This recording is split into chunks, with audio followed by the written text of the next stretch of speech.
Hello and welcome back to the Electronic Intifada's live stream for Wednesday, July 24th. Thank you for tuning in. I'm Nora Barrows-Friedman with my colleagues Ali Abunimah, Jon Elmer, and Tamara Nassar. Asa Winstanley is off this week.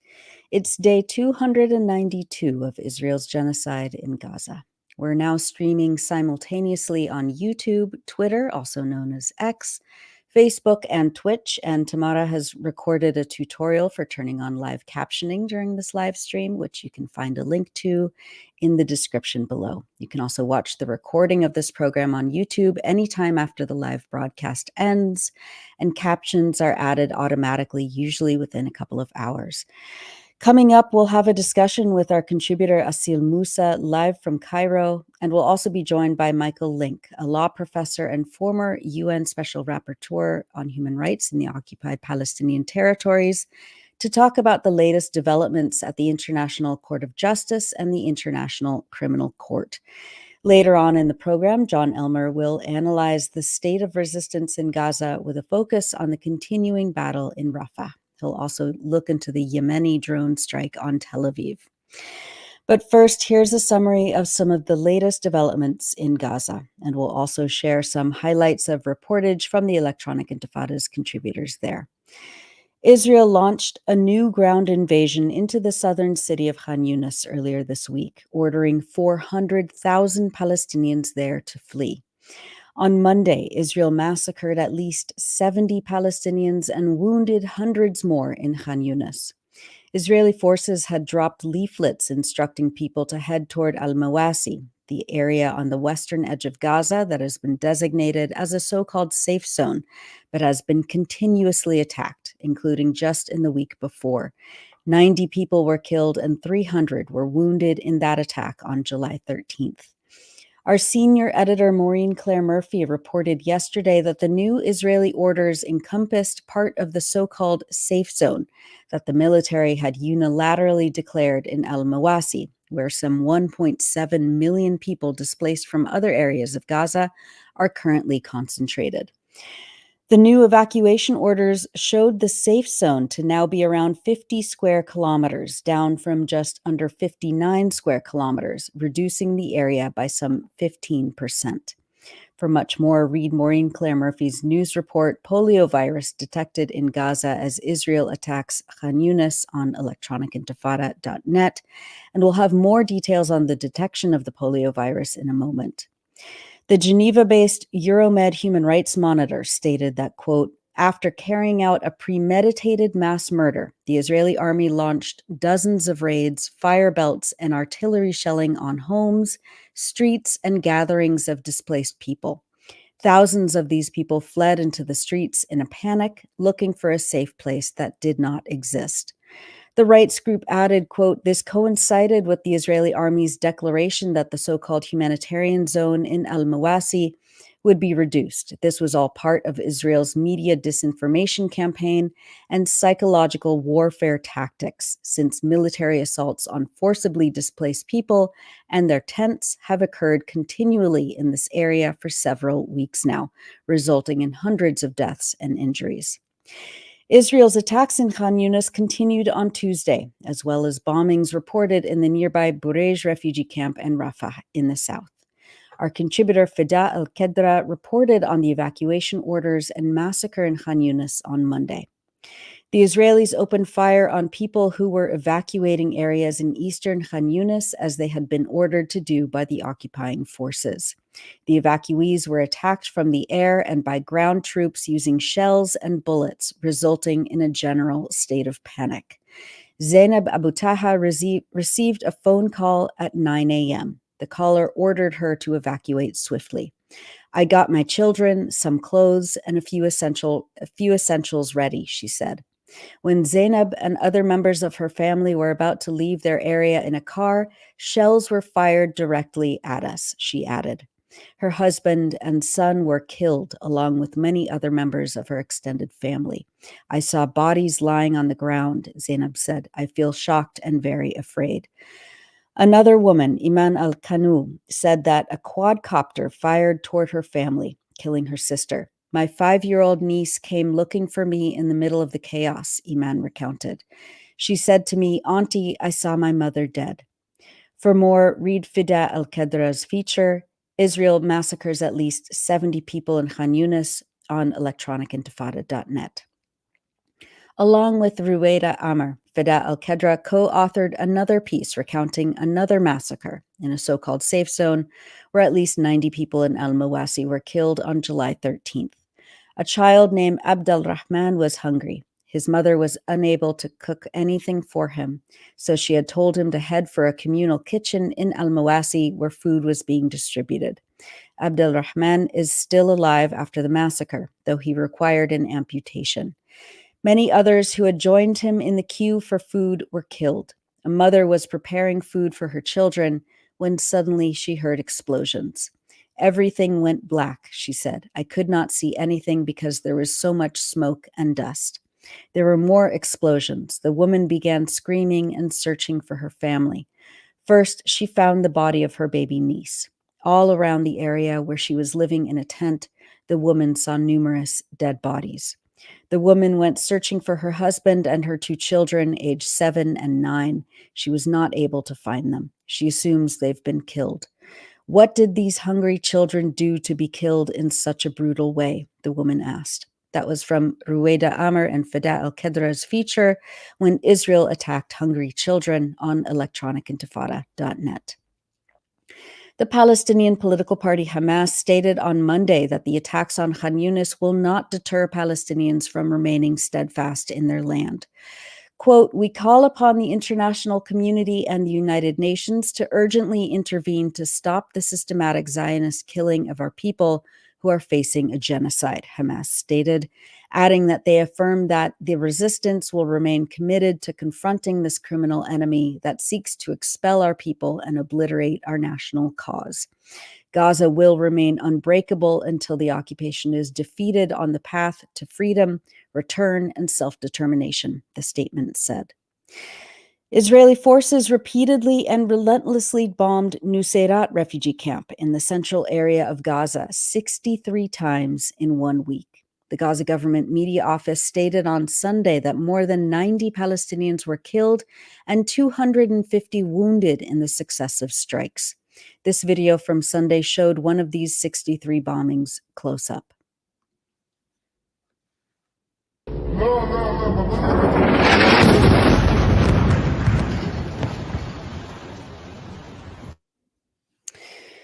Near Nuseirat in Deir Balah, our contributor Abu Bakr Abed reported that Israeli tanks were heavily targeting the eastern areas of the city, destroying agricultural land. Meanwhile, he stated sewage has filled all the streets. Al-Aqsa Martyrs Hospital in Deir Balah was attacked on Monday. Israeli forces used a drone to bomb a tent for journalists inside the hospital compound, where thousands of displaced people have sought shelter. At least one journalist was killed in that attack, bringing the number of reporters killed in Gaza over the last 9 months to 163, according to the Gaza government media office. Meanwhile, the last 9 months of Israel's genocide, the destruction of infrastructure, the prevention of entry to aid convoys carrying basic medicine, and the targeting of hospitals has facilitated numerous lethal health epidemics. Along with rampant cases of hepatitis A, food poisoning, skin infections, and other communicable diseases, the Palestinian Health Ministry in Gaza reported this week that the virus that causes polio has been detected at a number of sites across Gaza. The World Health Organization said that before Israel's genocide began in October 2023, the polio virus was eradicated thanks to a comprehensive vaccination campaign. But after 9 months of war, along with the constant mass displacement of people, the destruction of the health system and sanitation infrastructure has created, quote, "the perfect environment for vaccine-preventable diseases to spread, with polio just one of them."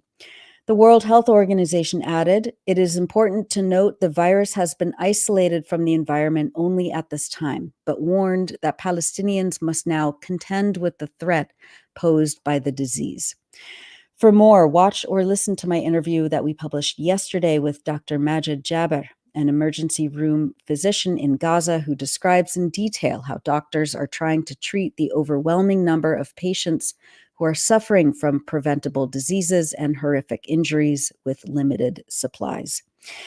And the Israeli Knesset, the parliament, approved 3 bills this week to close the United Nations Agency for Palestine Refugees, UNRWA, and designate it as a, quote, terrorist organization.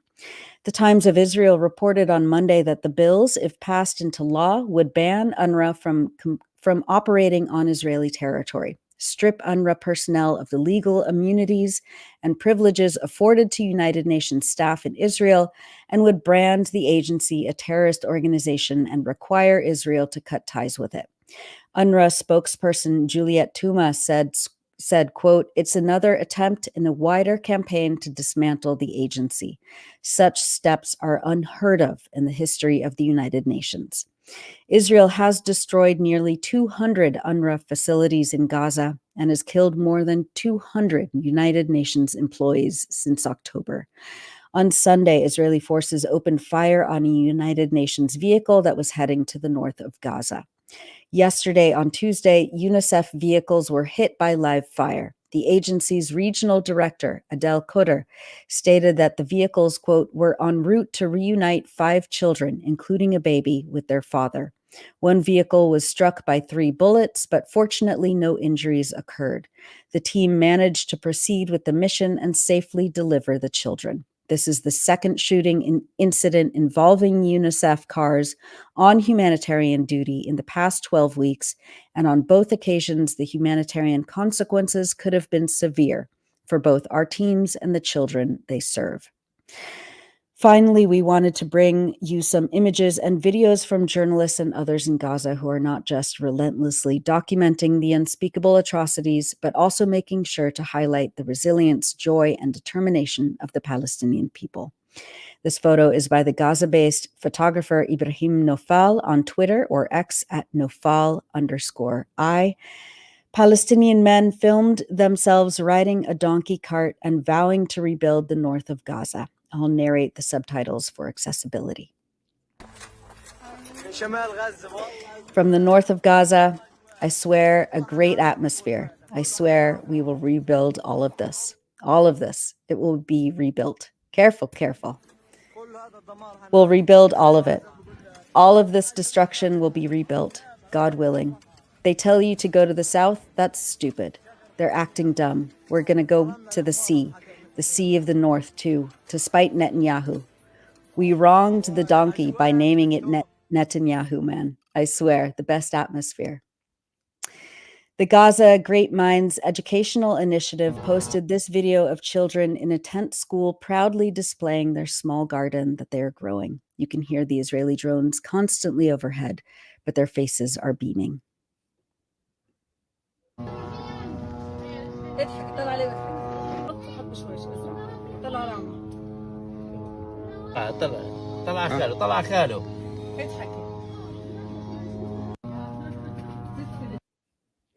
And that's from Gaza Great Minds.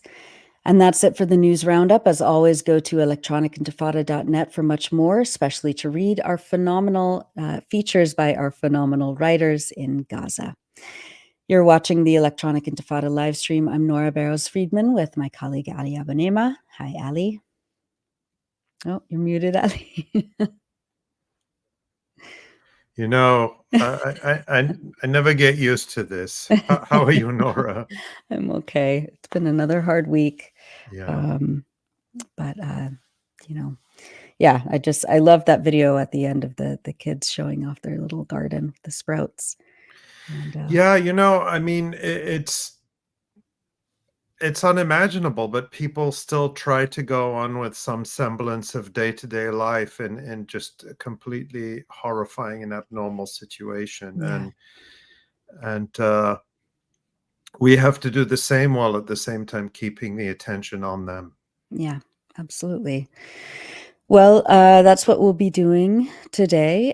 We have a packed show. We'll be joined by Michael Lynk, the former UN Special Rapporteur for Human Rights in Occupied Palestine. And of course, Jon will have his resistance report. There was lots to cover this week. But first, we're delighted to be joined again by our contributor, Aseel Mousa, joining us from Egypt. Aseel, welcome back to the Electronic Intifada. Hi, Nora. Hi, Ali. Hi, Aseel. It's so nice to see you. So good. Nice to see you. In your latest report for the Electronic Intifada, you interviewed a woman, Yasmin al-Masri, who was ordered to flee her Gaza City neighborhood. And you documented her agonizing experience trying to find a safe place for herself and her children while she herself was pregnant with her son. Can you talk about Yasmin's story and what struck you about Okay, her sure. experience?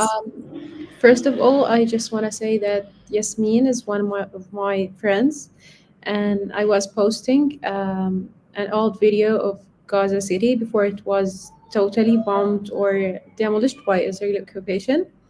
And she told me, she just sent me a comment. Asil, I had to flee like 3 times in less than 24 hours. And she told me, Asil, can you write my story? If I was killed, I want the people to know I was not a number, and I have 2 kids, and please write about us. And I was like, absolutely yes. Yasmin is one of the ladies who stayed in the north of the Gaza Strip. Um, and at the last ground invasion in the north, she was forced to flee her home 3 times. Uh, she received a phone call from the Israeli soldiers, and they ordered her and her family to flee her home, which was in Ad-Daraj. It's in the eastern part of the Gaza Strip.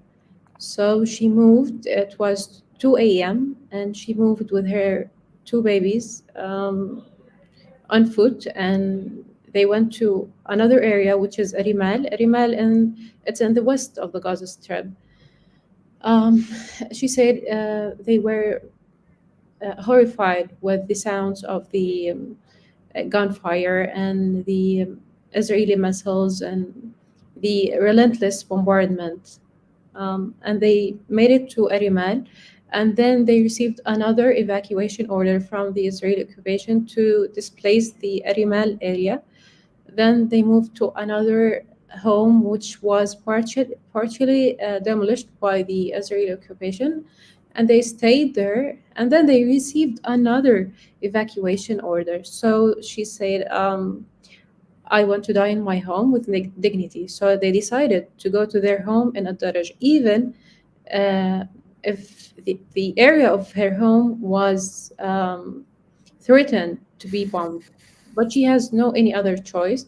When I asked her, did you think to go to the south of the Gaza Strip? She said no.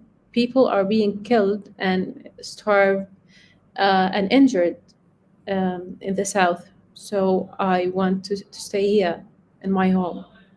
Unfortunately, Yasmin learned that she was pregnant with her second baby at the beginning of the genocidal war. And she told me, Asil, I've never imagined that I will give birth um, in the war. I thought it will end like after a few days or even a few weeks. I didn't think that it will continue to this day. And she was forced to give birth in a Sahaba hospital, which is also um, affected by the war, as it's maybe the only hospital in the north that can help women to give birth and so on. Um, yes, and she told me about the starvation there. She was a pregnant, and she had to have healthy food for her health and her baby in her womb. And she said, I was relying on the canned food, which is unhealthy, which is it's not available. Even the canned food is not available, and it's in very high prices. So she lost like 15 kilograms of her weight, even though she's pregnant. Um, Yasmin's story is one of like thousands of the stories about women and pregnant moms and the women who were struggling to survive their children. So I think we need to keep talking about them, even though we are repeating the same stories, the same suffering, the same struggling. But we need to keep talking about them and to let them feel that we are the voice for them as voiceless people.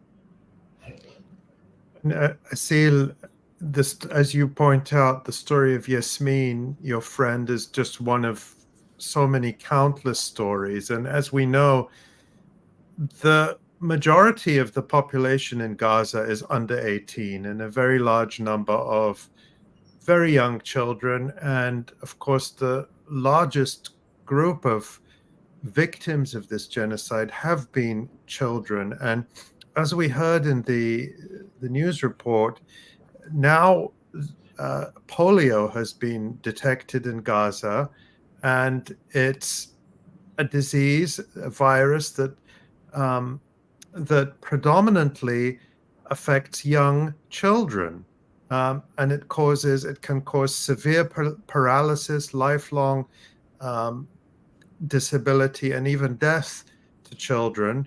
And it was once greatly feared around the world until the vaccine, the polio vaccine, almost eliminated it, at least in much of the world. And now it's making a comeback. According to the World Health Organization, no what they call paralytic cases have been detected yet. But the Israeli army is reportedly giving its soldiers the vaccine. So they want to protect their soldiers while the children of Gaza are fully exposed to the potentially devastating consequences of this virus. And as we know, for example, General 𝐄𝐿 𝐈𝐧𝐿, who is a senior general in Israel, a former leader of the National Security Council, right at the beginning of the genocide said, epidemics are good.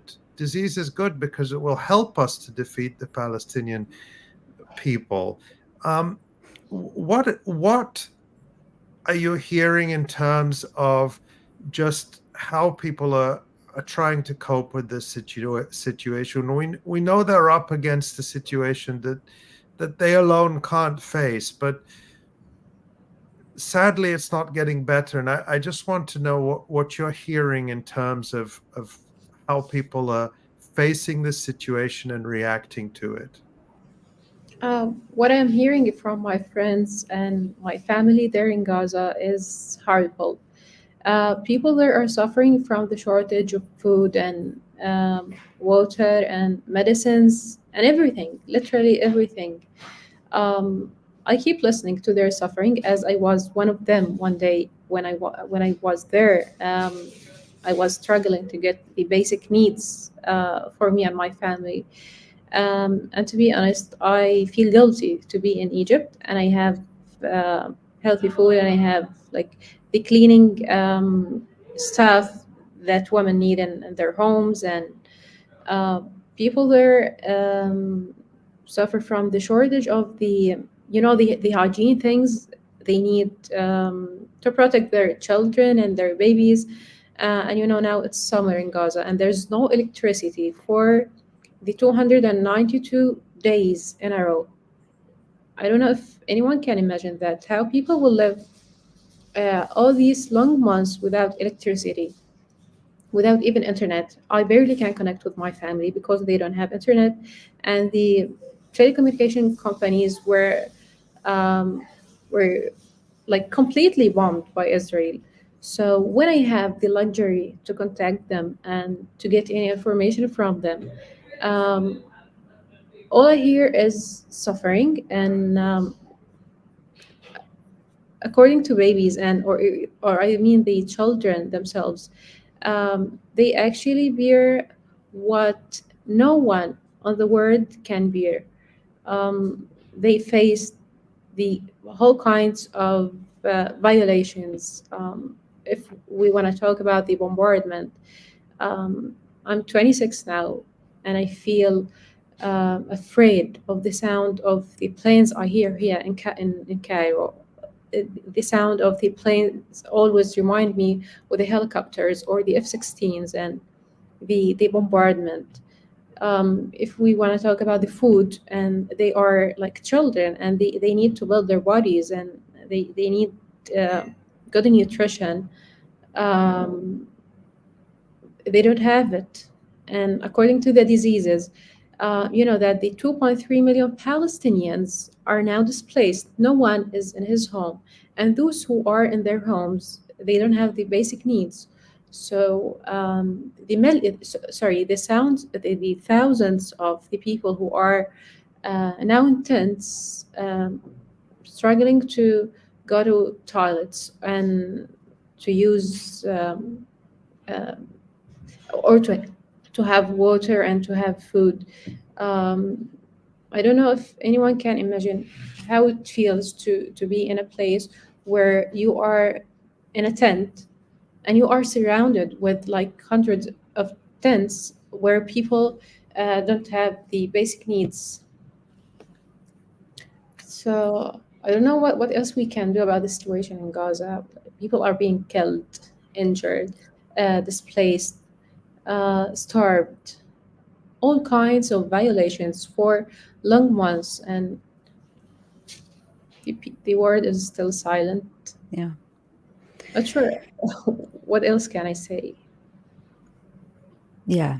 I mean, we were saying at the beginning of this that, 2 or 3 weeks into this genocide, most of us had lost the ability to articulate into words how horrible it was. Like we were saying, we needed to invent a new vocabulary for the kind of barbarity that we were witnessing, and that was 9 months ago. Aseel, can you talk a little bit about what you're hearing in terms of the situation for people in the shelters? Last week there were something like 5 or 6 separate attacks on UN schools that have been serving as shelters for displaced people. Can you talk a little bit about what you're hearing in terms of the conditions that people are in these schools, and maybe some stories that are sticking out for you? Okay. We Gazans think that the UN facilities are safe places.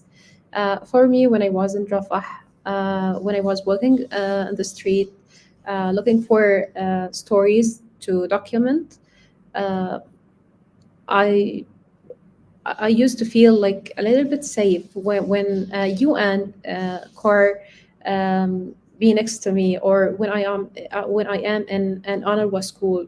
But the thing now is different. I see that so many UNRWA schools have been bombed, and dozens of people were killed. So the situation in the shelters, in the UN shelters, or even in the tents, is hilarious. And I don't know how can I describe that a classroom with like 40 women. You can imagine 40 women or 40 individuals are in the same place. They don't have enough mattresses, or they don't have clean clothes.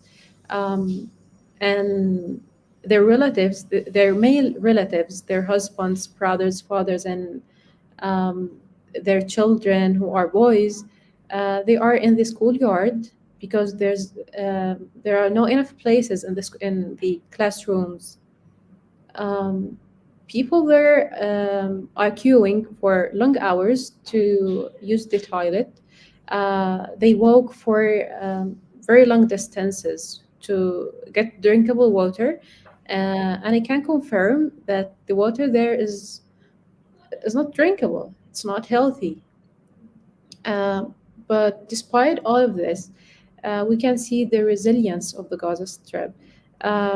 Actually, I read an article in The Guardian like a few days ago. It said that a fleet of more than 100 lorries would take 15 years to clear Gaza of almost 40 million tons of rubble in an operation costing between $500 million and $600 million, a UN assessment has found.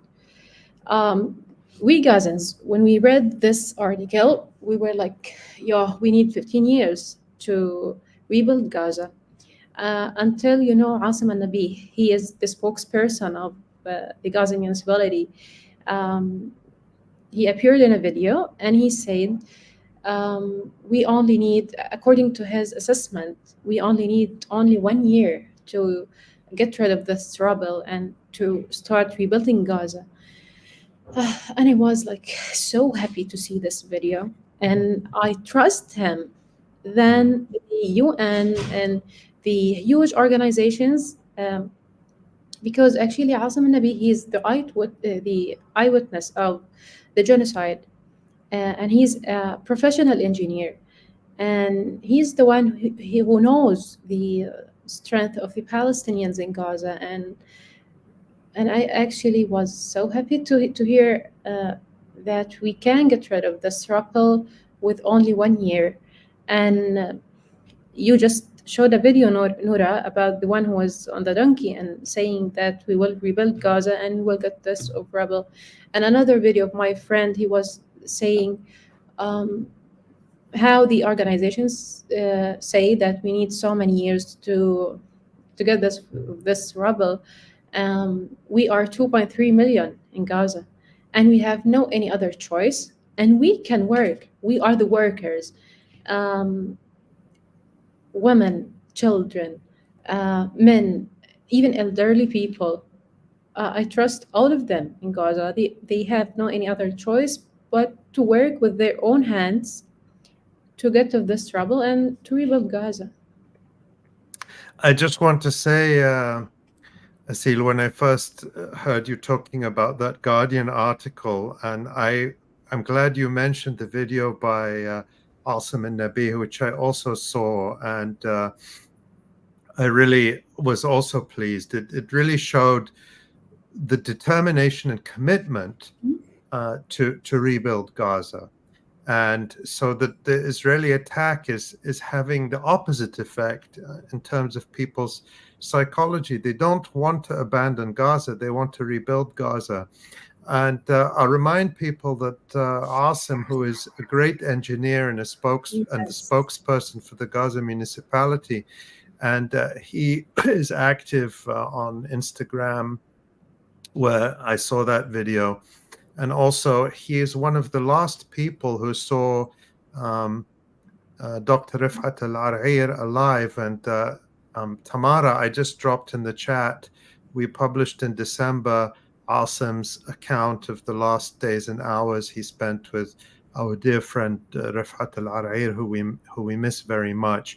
But again, in that article, Asim talks about his own deep roots and his own commitment to Gaza. So again, just to say that it also lifted my spirits very much when I heard Asim al-Nabi react to that article and to say, we don't need 15 years. If you give us what we need, we can do it in a year. And that was an extraordinary and I think important statement. This is who we are, Palestinians. Yeah, and not just any Palestinians, Gazans. Yes. I mean, yeah, it's extraordinary. And when you think about, after this genocide is over, and you're able to return and you're able to rebuild, like how do you imagine your neighborhood being rebuilt? How do you want to help rebuild it? Yeah, I am from Tel Aviv neighborhood. My home is there, and my office is in a Rimal neighborhood.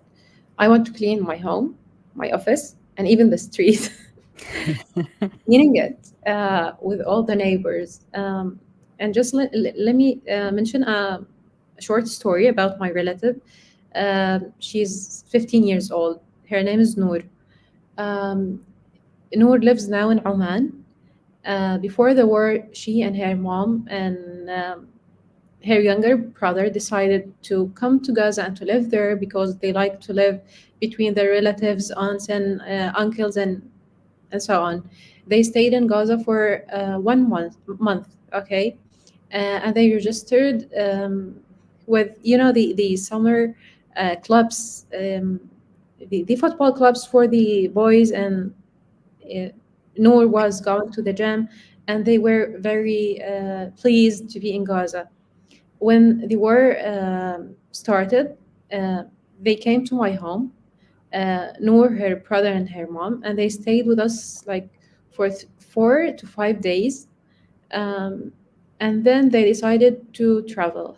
They traveled with Yahala company, but at that time, Yahala wasn't taking like $5,000 and $6,000 and even $10,000 for a person to just pass from Rafah to Egypt. They paid an amount of money and they went to Oman, and then a few days ago, Noor came here to visit us again in Egypt. And she told me, Asia, I can't wait to go back to Gaza. I want to clean the street. I always imagine myself um, holding the cleaning tools and helping in cleaning the streets. So when I say that all the people in Gaza, elderly, women, men, children, uh, want to share in cleaning Gaza and rebuilding it, I mean it. I mean it. And just let me say something about Engineer Asim and Nabi. Maybe the people of Gaza are so emotional and they hate to show their weakness, or let me say that their tears.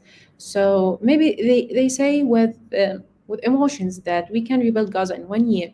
But when I hear that from a professional engineer, Asim Nabi, and a spokesperson of the Gaza municipality, I felt like I lifted my spirit and Yeah. I trusted him.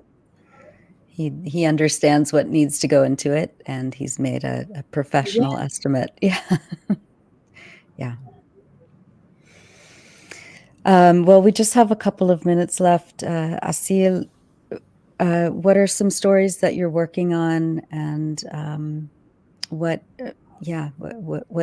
calling to you right now in terms of what you're reporting on? Sorry? What stories are you working on, and what are you looking at closely? I'm now working on the IDF children who were killed and who were born after like tens of tryings.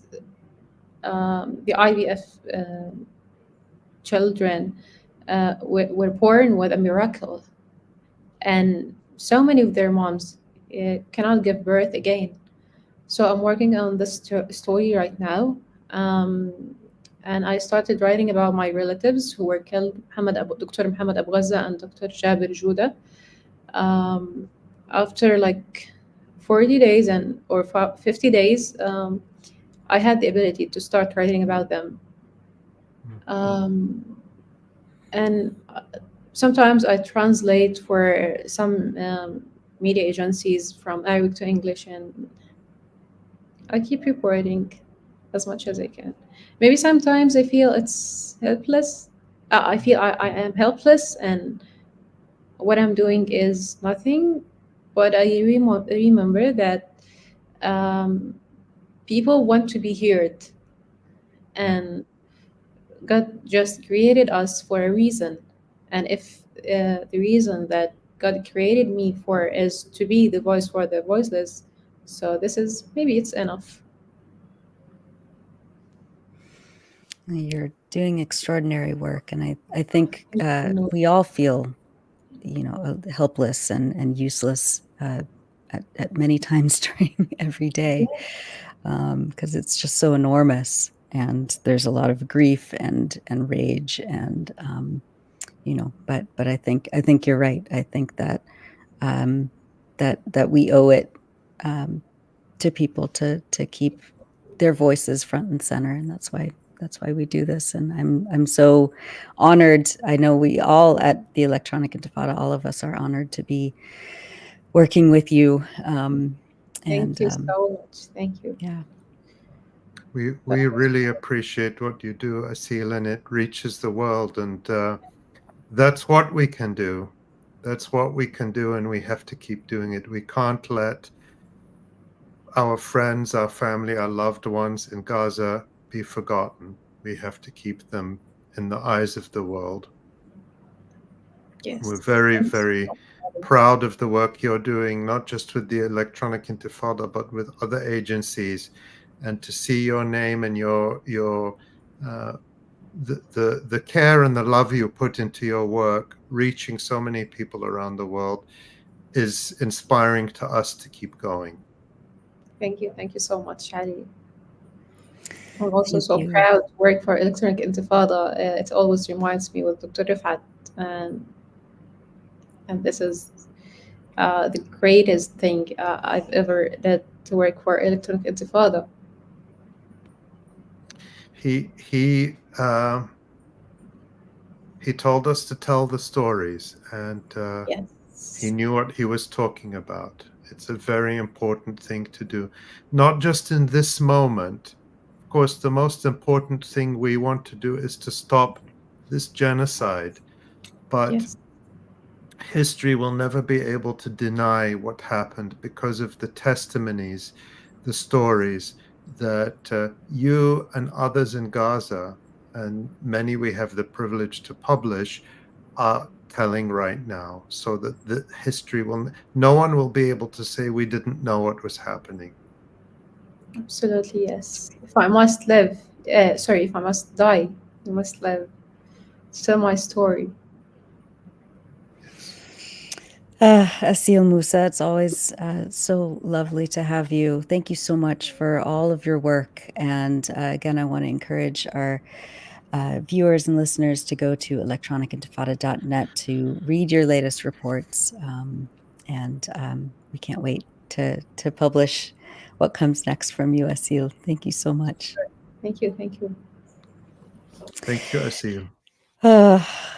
She's extraordinary. Yeah. Extraordinary. And, so glad we had her.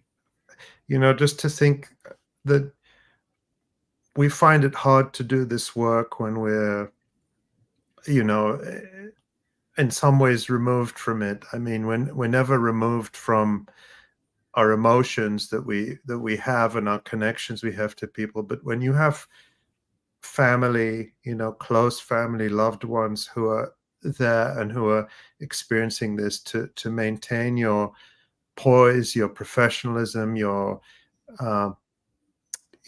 discipline to do this work is I mean it when I say that Aseel is an example for us.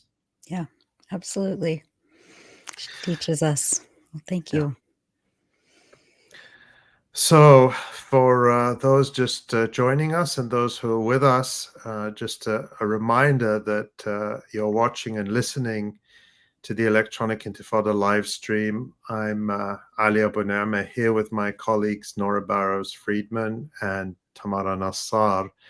And now after that wonderful conversation with Aseel Mousa, we're going to turn to some of the latest international legal developments in the effort to stop this genocide and hold Israel accountable for decades of grave violations of Palestinian rights. On Friday, the International Court of Justice in The Hague, often known as the World Court, issued a much anticipated advisory opinion finding that Israel's presence in the West Bank and Gaza Strip is illegal. And it said that all settlers must be withdrawn from the occupied territories and that reparations must be made to Palestinians. The court also said that states must act to end Israel's illegal occupation. And separately, more than 60 governments and other parties are intervening at the International Criminal Court, which is still considering Chief Prosecutor Karim Khan's request made to the court's judges more than 2 months ago to issue arrest warrants for Israeli Prime Minister Benjamin Netanyahu and Defense Minister Yoav Gallant over their roles in war crimes and crimes against humanity in Gaza.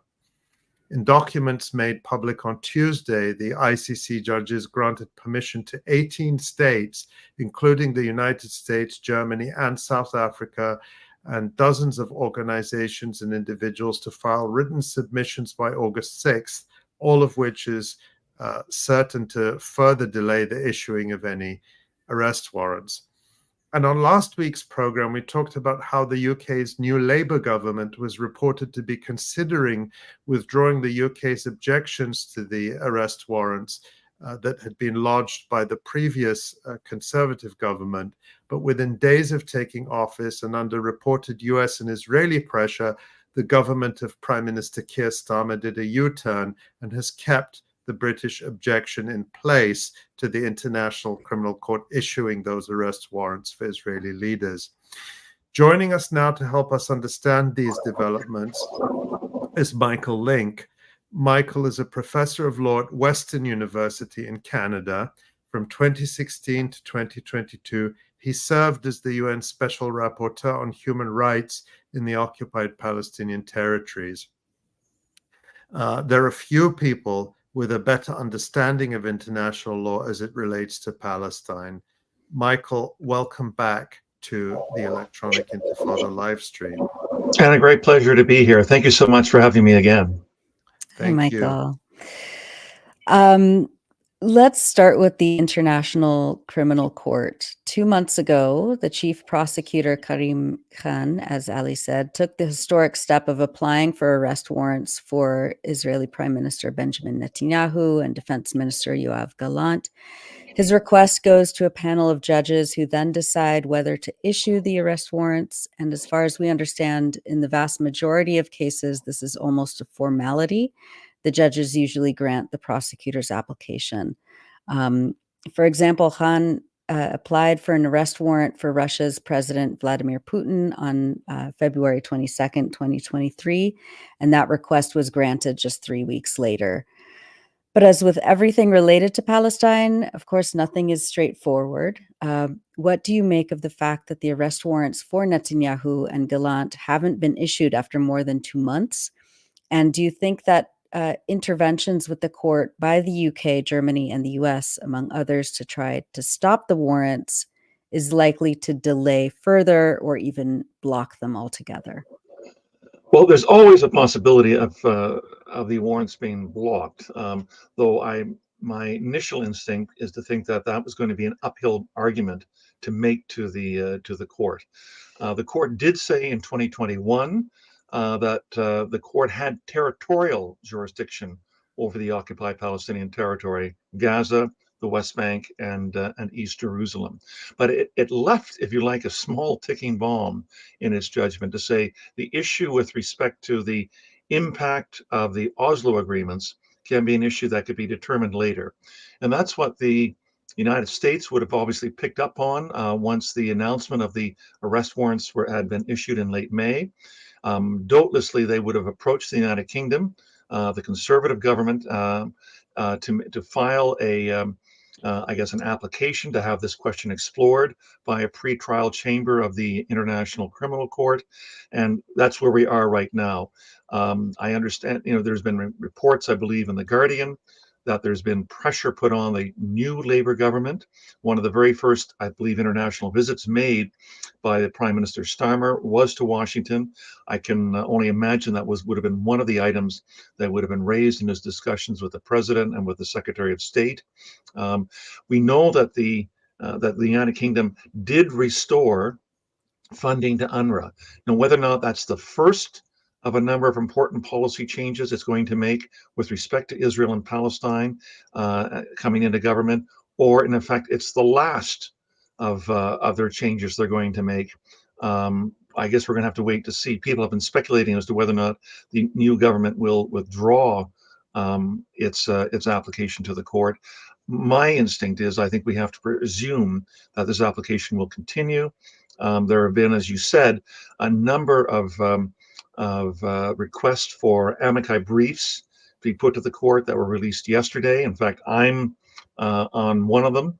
with regards to this, and I'm working on the assumption that this will have to go ahead. The deadline for these amicus briefs to be submitted is the 6th of August. There's a page limitation of 10 pages, which I think is good, and the court will probably take weeks, or the prosecutor's office and the court will take weeks to consider this. The prosecutor will have the opportunity to respond to them, but I think this is going to delay this indefinitely into the probably into the autumn at least, before we get a decision from the court as to whether or not the pre-trial chamber is going to grant the application for arrest warrants. And in the meantime, of course, the massacres continue, the starvation, the epidemics continue, the genocide goes on. But again, just from your experience, how unusual is this in terms of the history of the International Criminal Court? The sun rises slowly, I'm afraid, with respect to international law and these litigations. Yes, look, South Africa was able to get a hearing within 3 weeks, within 2 weeks, actually, in January of this year, with respect to its initial application under the Genocide Convention against South Africa. Well, that was in the ICJ. At the ICJ, but that was only to test the preliminary issue, whether or not South Africa had presented sufficient prima facie evidence, we would call it, to be able to justify a full hearing. The court said it did, but that means now the full hearing in front of the ICJ won't take place for another couple of years. And the same thing has occurred for those who follow international law and genocide with respect to the application of genocide being committed in Myanmar. That won't take place, I think, till the earliest, till next year, even though that application was filed almost 5 years ago. So the same thing will probably be true if arrest warrants are issued with respect to the 3 Hamas leaders and the 2 Israeli leaders. That it'll take a long time for there to be a trial, if there's a trial at all. The ICC does not conduct trials in absentia, which means that if neither of the either Hamas leaders or the Israeli leaders are actually surrendered to the court in The Hague, there will be no trial. So we'll just have to wait and see if the arrest warrants get issued. But at least if the arrest warrants are issued, Netanyahu and Defense Minister Yoav Gallant will be international fugitives who will be unable to travel to most of the world without fearing arrest. But Michael, let's turn now to the International Court of Justice, which you already mentioned. This is a separate court from the International Criminal Court. The International Court of Justice, which, as I mentioned, is often known as the World Court, just issued this much anticipated advisory opinion, which came in response to a request from the UN General Assembly that was actually made before this ongoing genocide. And the decision has been seen as historic. As I said earlier, it declares Israel's presence in the West Bank and Gaza Strip to be illegal, says that Israel's presence, its settlers have to be removed. Israel owes reparations to Palestinians, and there are other elements to it. But can you tell us what is new about this? I mean, to sort of a casual observer, it looks like these are things that might have been covered in various UN Security Council resolutions, in the 2004 advisory opinion about Israel's apartheid wall in the West Bank. What is groundbreaking about this decision, in your opinion, and what impact do you think it could have? Sure. There are many things to talk about with respect to the ICJ ruling from Friday. But to answer your question, let me just focus on 2 items. One is the fact that the occupation was declared to be illegal.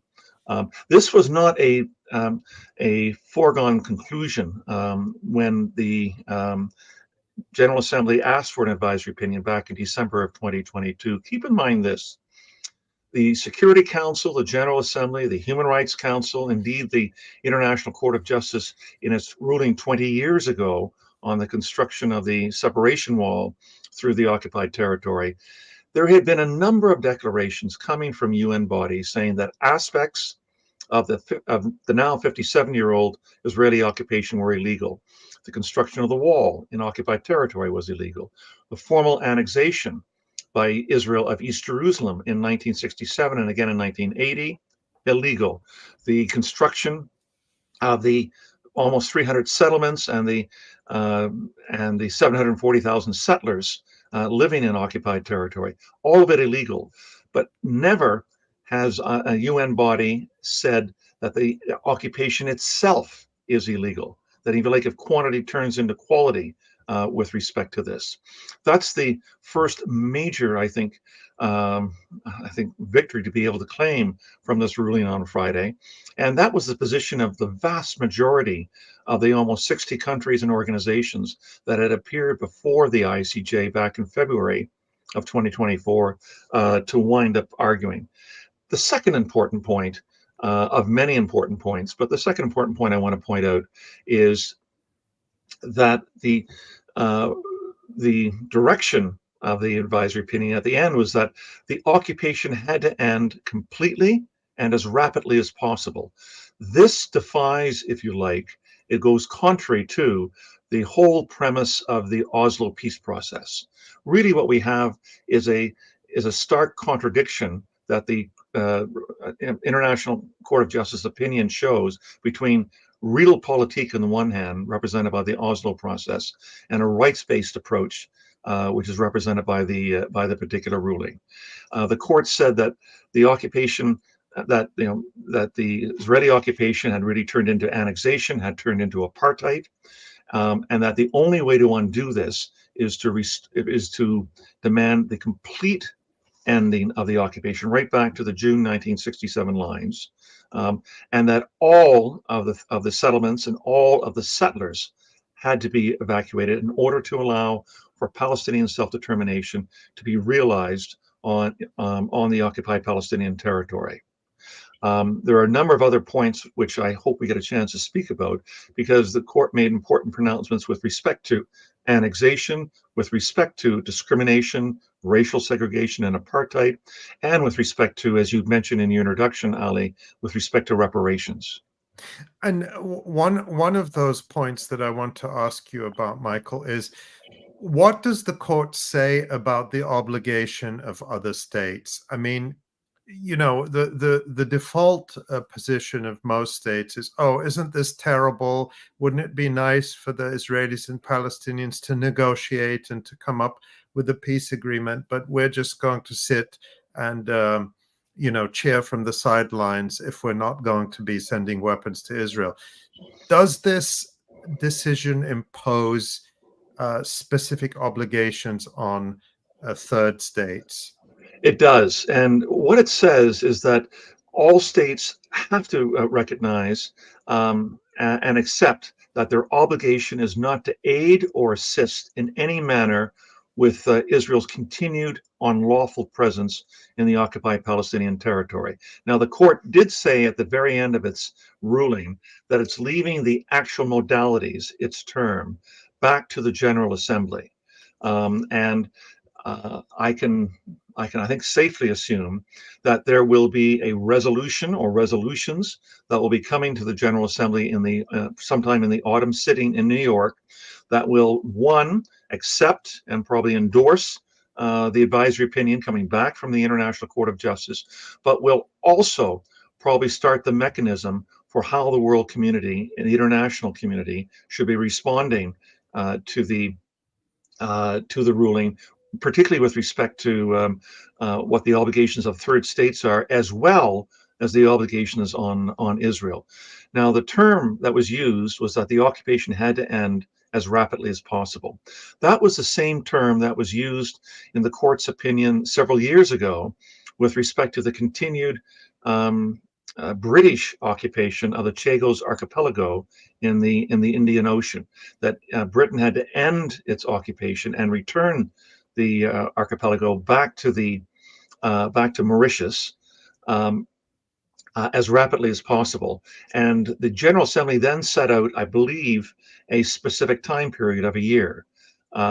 that has obviously been passed, but I guess the international community knows that there's ongoing negotiations between Mauritius and the United Kingdom over the future and when the archipelago is going to be returned to Mauritius. I wouldn't be surprised if a UN resolution that comes in the fall will actually have a time limit, 6 months, 12 months, 18 months.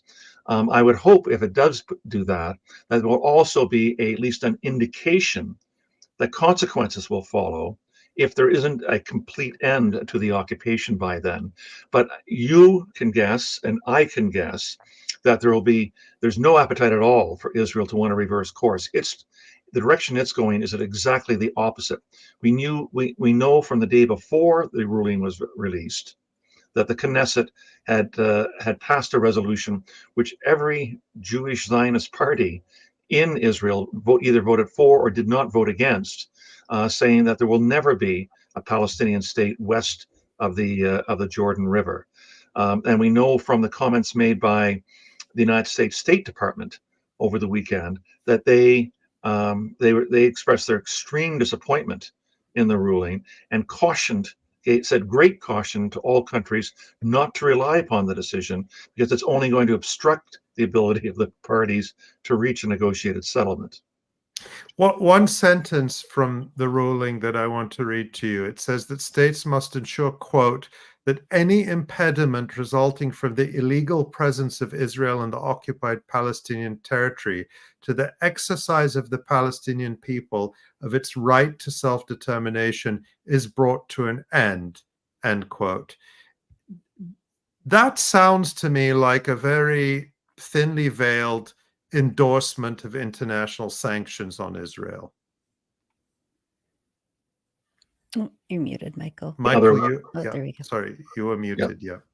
I cannot see how you can read that any other way, Ali.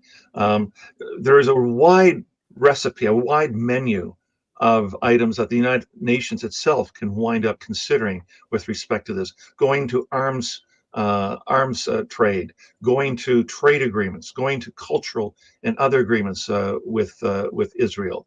My eyes are obviously partly set on what the United States is going to wind up doing, but it's primarily looking at what Europe is going to do. The European Union attracts 40% of Israel's external trade.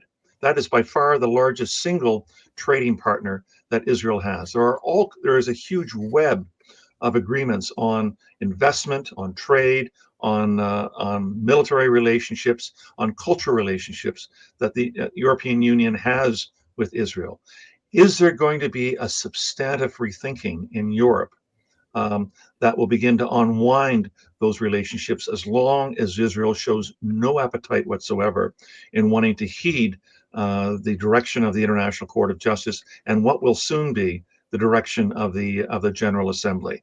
And that is only going to happen, in my view, if there's going to be, if you like, action from below. It's going to require even more activity coming from civil society to continue with the heroic work to try to bring a ceasefire in Gaza, but also then to look at the longer term with respect to trying to end the occupation completely. Now that they have, I think what I can call is this extraordinary gift coming from the International Court of Justice. Michael, when you were last on this live stream back in January, the International Court of Justice was beginning its proceedings in a separate case brought by South Africa accusing Israel of genocide. Since then, the court issued an interim ruling finding a plausible risk of genocide in Gaza, and the court also issued multiple legally binding provisional measures ordering Israel to halt genocidal acts. But of course, as you just said, Israel has ignored them, and other countries have not put effective pressure on Israel to stop the genocide. Given the mounting death, destruction, and suffering in Gaza, as well as in the occupied West Bank, what happens at the UN actually matter if there's no way to materially enforce it? It does, because it's primarily where the UN is, where the international community gets to be able to sit discuss, debate, evaluate, and decide upon actions to take.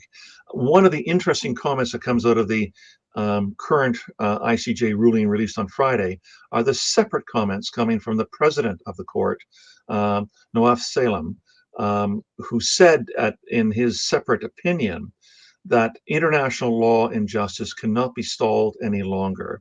And has to be, the question of Palestine has to be moved to the United Nations, and for it to use the framework of rights and law to be able to settle this.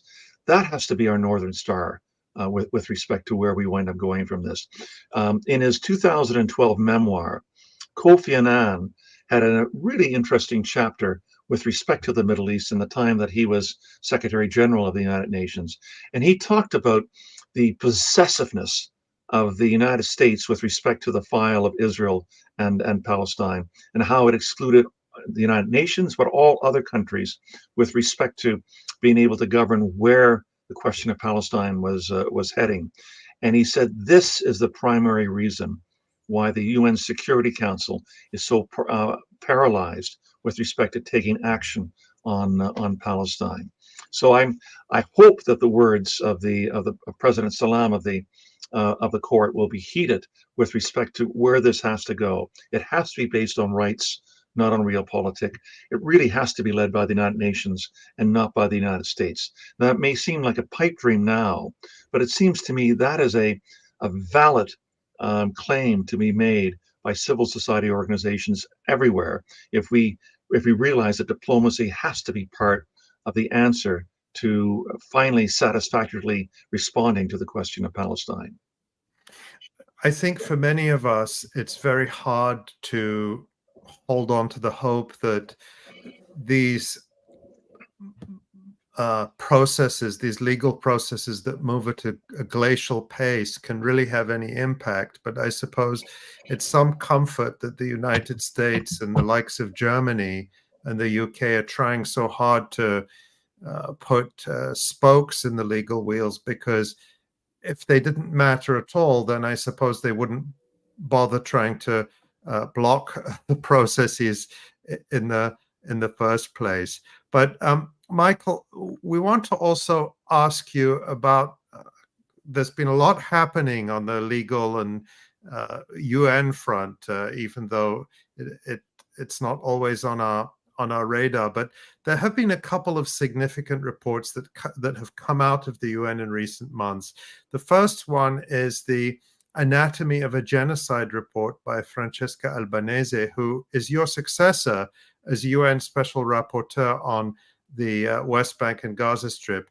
She argues that Israel is using the language of international law, which of course is the body of law that governs armed conflict, to subvert its protective functions while legitimizing genocidal violence against the Palestinian people. So, for example, we see Israel using the language of so-called safe zones and humanitarian zones while actually murdering people in large numbers in these places. And in her report, Francesca Albanese places Israel's genocide in Gaza in the wider context of settler colonialism. She talks about settler colonialism being a dynamic structural process and a confluence of acts aimed at displacing and eliminating indigenous groups, of which genocidal extermination and annihilation represents the peak, end quote. And the second report that has come out in recent weeks is the Independent UN Commission of Inquiry's lengthy investigations of the events of October 7th and the first few months of Israel's offensive in Gaza. This is a several hundred-page long report. It stands in stark contrast to Francesca Albanese's paper. The Commission of Inquiry looks at sort of a lengthy laundry list of distinct violations of international law in a fragmented manner, and it doesn't put them really in the bigger context of settler colonial violence, or even use the term genocide as Francesca Albanese does. And that Commission of Inquiry report due sharp criticism, for example, from Dr. Sheikh Hamouri, an international lawyer, and she was speaking at a panel at the Human Rights Council last month. And I'd like to just have us watch a clip of Dr. Sheikh Hamouri speaking about that. I'm not sure if you've seen that before, but we'll watch it together. What is needed to speak to in times of atrocity is what is missing. Here, I will elaborate only a few elements that are missing, and I'm happy to go further in the discussion. How does atrocity work is what we need to understand in order to speak of it. To start with, atrocity happens in contexts of systematic and structural subordination. Everything in Gaza was a warning of an imminent genocide. To understand this, we need to connect the dots between the history and the present. And yet, when one reads the report by the Commission, one finds almost an intentional pace of fragmentation. All the different violations are read in isolation to each other. Yes, there is a violation here. Yes, there is a violation here. And yet the overall eagle perspective required to call things by their name is inevitably absent. You give me all the elements needed for me to tell you that ever since over than 75 years, this has been a settler colonial context, and there's no other way to describe it. And I tell you this in my capacity as an international lawyer, not just as a scholar. Furthermore, everything in this context tells us that this is a context of genocide. Yeah, so that's just a short clip of Dr. Sheikh Hamouri's remarks, and they were made at a panel on the fringes of the UN Human Rights Council about a month or so ago, and she expands on them in a piece she wrote for the Electronic Intifada titled "Atrocity Amnesia Undercuts UN Commission Report" that we're putting on the screen there. So my questions are, do you think that bodies like the Commission of Inquiry are too timid and too conservative by taking this fragmented approach? And one of the big criticisms that Palestinians and many others have made is that this approach, in effect, puts the perpetrator of genocide and its victims on the same level. Is there really a both sides to genocide, in a sense? And by contrast, do you think that Francesca Albanese's emphasis on settler colonialism, and we hear Dr. Sheikh Hamouri echoing that, as the overarching context, is starting to have an impact on international thinking? I know there's a lot there, but take that any way you like. A great question. You'll give me a few minutes to try to provide you with an answer. So as a prelude, let me say this. We shouldn't be starry-eyed about international law and its ability to lead us to justice. I think it's important to be realistic and critical about international law's limitations which are largely imposed by powerful international political actors. But I also think it'd be a big mistake to be cynical about international law's possibilities. People respond positively to arguments that a situation is not only unjust, but indeed has been found to be illegal. And I think winning legal victories, like we did on Friday, can fuel important campaigns coming from below. And indeed, any change we've ever seen over the last 30 to 50 years with respect to Palestine is because of generating campaigns from below. Now to turn to your specific question, Ali, I endorse what my successor, Francesca Albanese, did with respect to her brilliant report in March by connecting genocide and settler colonialism. But I'm also enough of a realist to know, particularly given the time I spent in the UN system, that special rapporteurs, in effect, are the canary in the cage. They're the advanced warning system with respect to this. And and the analysis that special rapporteurs and other human rights voices within the UN system start to say today will tomorrow or the day after tomorrow begin to become more widely accepted analysis. So I don't see any huge difference between what Francesca has provided us as a, if you like, an advanced path forward on how to understand what we're seeing with our own eyes in Gaza, and the work that the UN Commission of Inquiry is providing. I think that what Francesca is saying, you will begin to see soon to be seeping into other critical human rights analysis, both within and outside of the human rights system. And the one thing I will say in defense of the Commission of Inquiry, yes, it probably will be slower than Francesca or other human rights voices in coming to a more detailed and comprehensive framework of what is happening. But the International Court of Justice relied heavily on the empirical work that was done by the Commission. The Commission was widely cited in the majority of decisions and some of the adjacent progressive decisions by individual judges in this case. So its work is being read. Its work is pushing the arc of history forward closer to justice with regards to this.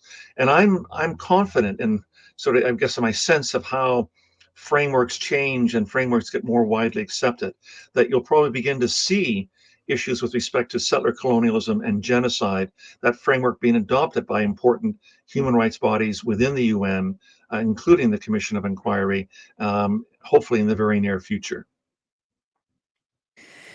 Well, finally, Michael, what can you tell us about the history of advocacy by Palestinians and champions of Palestinian rights leading up to this advisory opinion in the ICJ and what's going on at the ICC?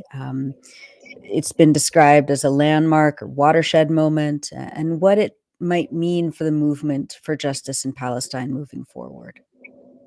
None of this would have happened without what we've seen from these very dedicated and exemplary human rights organizations in Palestine. And I also want to be able to add, there's some very valuable work done by some of the Israeli human rights organizations that are opposed to the occupation as well, have also used the word apartheid. Almost all of our leading ideas with respect to apartheid, with respect to settler colonialism, all emanated from these Palestinian human rights organizations. And as they made them, as they articulated them in advocacy, in international forums, and in writing, in international blogs, they became more widespread. We would not be here today except for their courage, their steadfastness, their ability to be able to, if you like, go from framework to widen our human rights aperture everywhere. We owe everything to them. And I said as such, I spoke shortly after the decision was released on Friday to Shawan Jemaran and at Al-Aqsa, and we spoke about the long journey it took to get to this victory. And I pointed out to him how indispensable the work that Al-Aqsa had contributed to, that all of the other Palestinian organizations in Gaza, Jerusalem, the West Bank, and inside Israel 48 had contributed as well. We cannot say enough in praising them for getting us to where we are today. Thank you so much, Michael. We can't get enough of you, and we hope to have you back again soon. You give us a deeper understanding of these processes. Frustratingly slow though they are nonetheless significant in having an impact. And you are, of course, the former UN Special Rapporteur on Human Rights in the occupied Palestinian territories and a professor of law at Western University in London, Ontario, and a widely respected and cited international law expert, particularly on how these issues pertain to Palestine. We're very grateful for your knowledge, and we look forward to having you back again soon. And I look forward to being back again. Thank you so much for giving me this valued platform. Keep up your indispensable work. Thank you so much. Thank you. Thanks. And you're watching and listening to the Electronic Intifada live stream. Let's bring on Jon.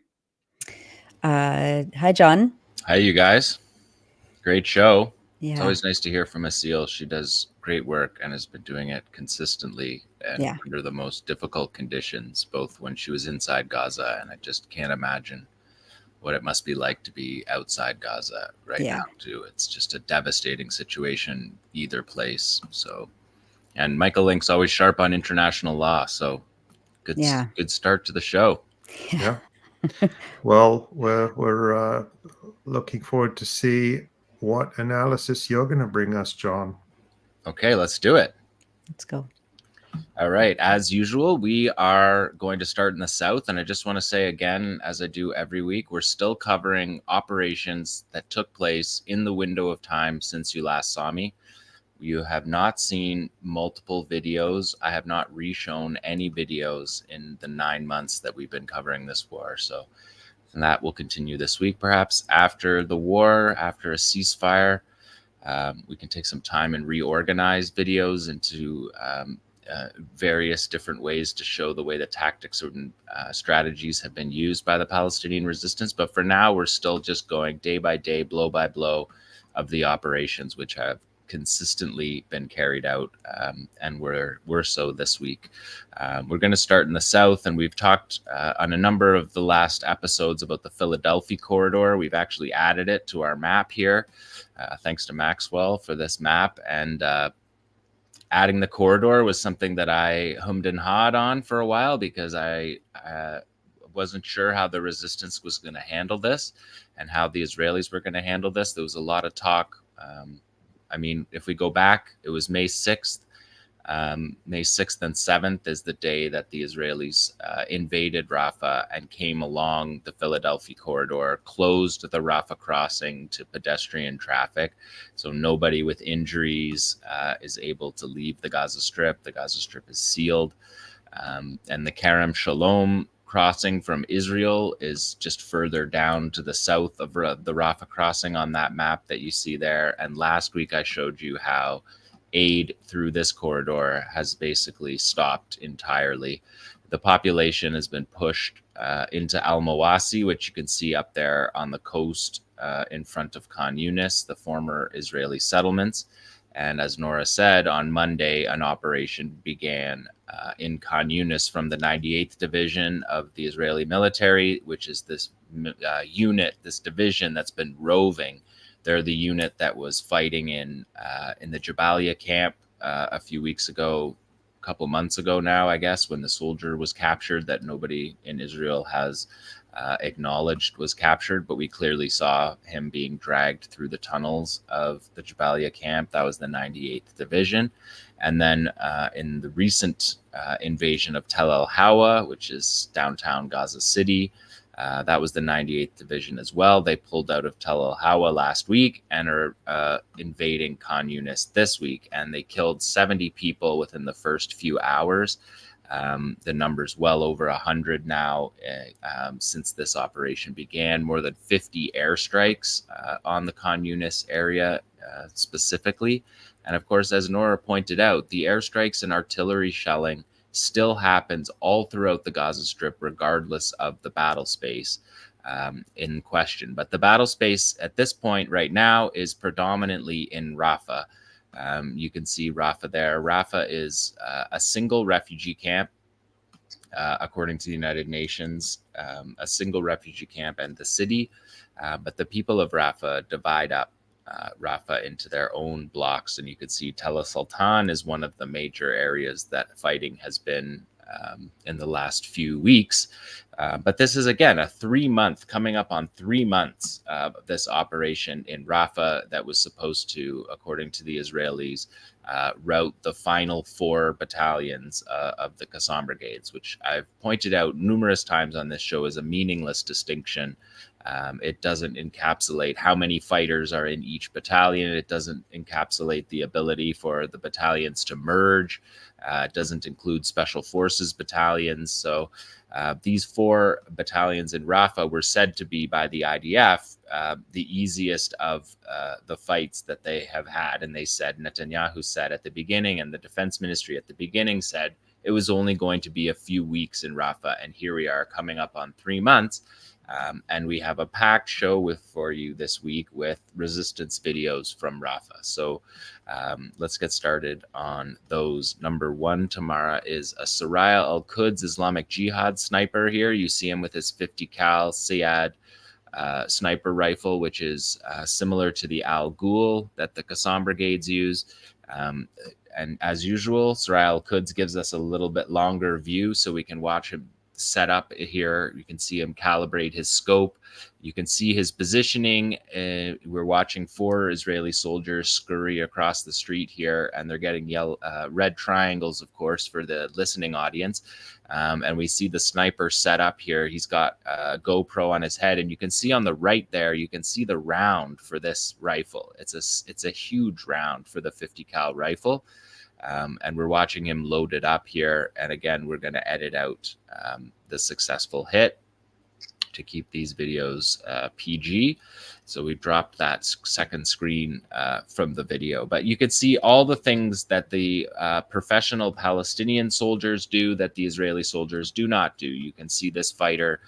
We can just leave it here for a second. You can see this fighter fully inside the building.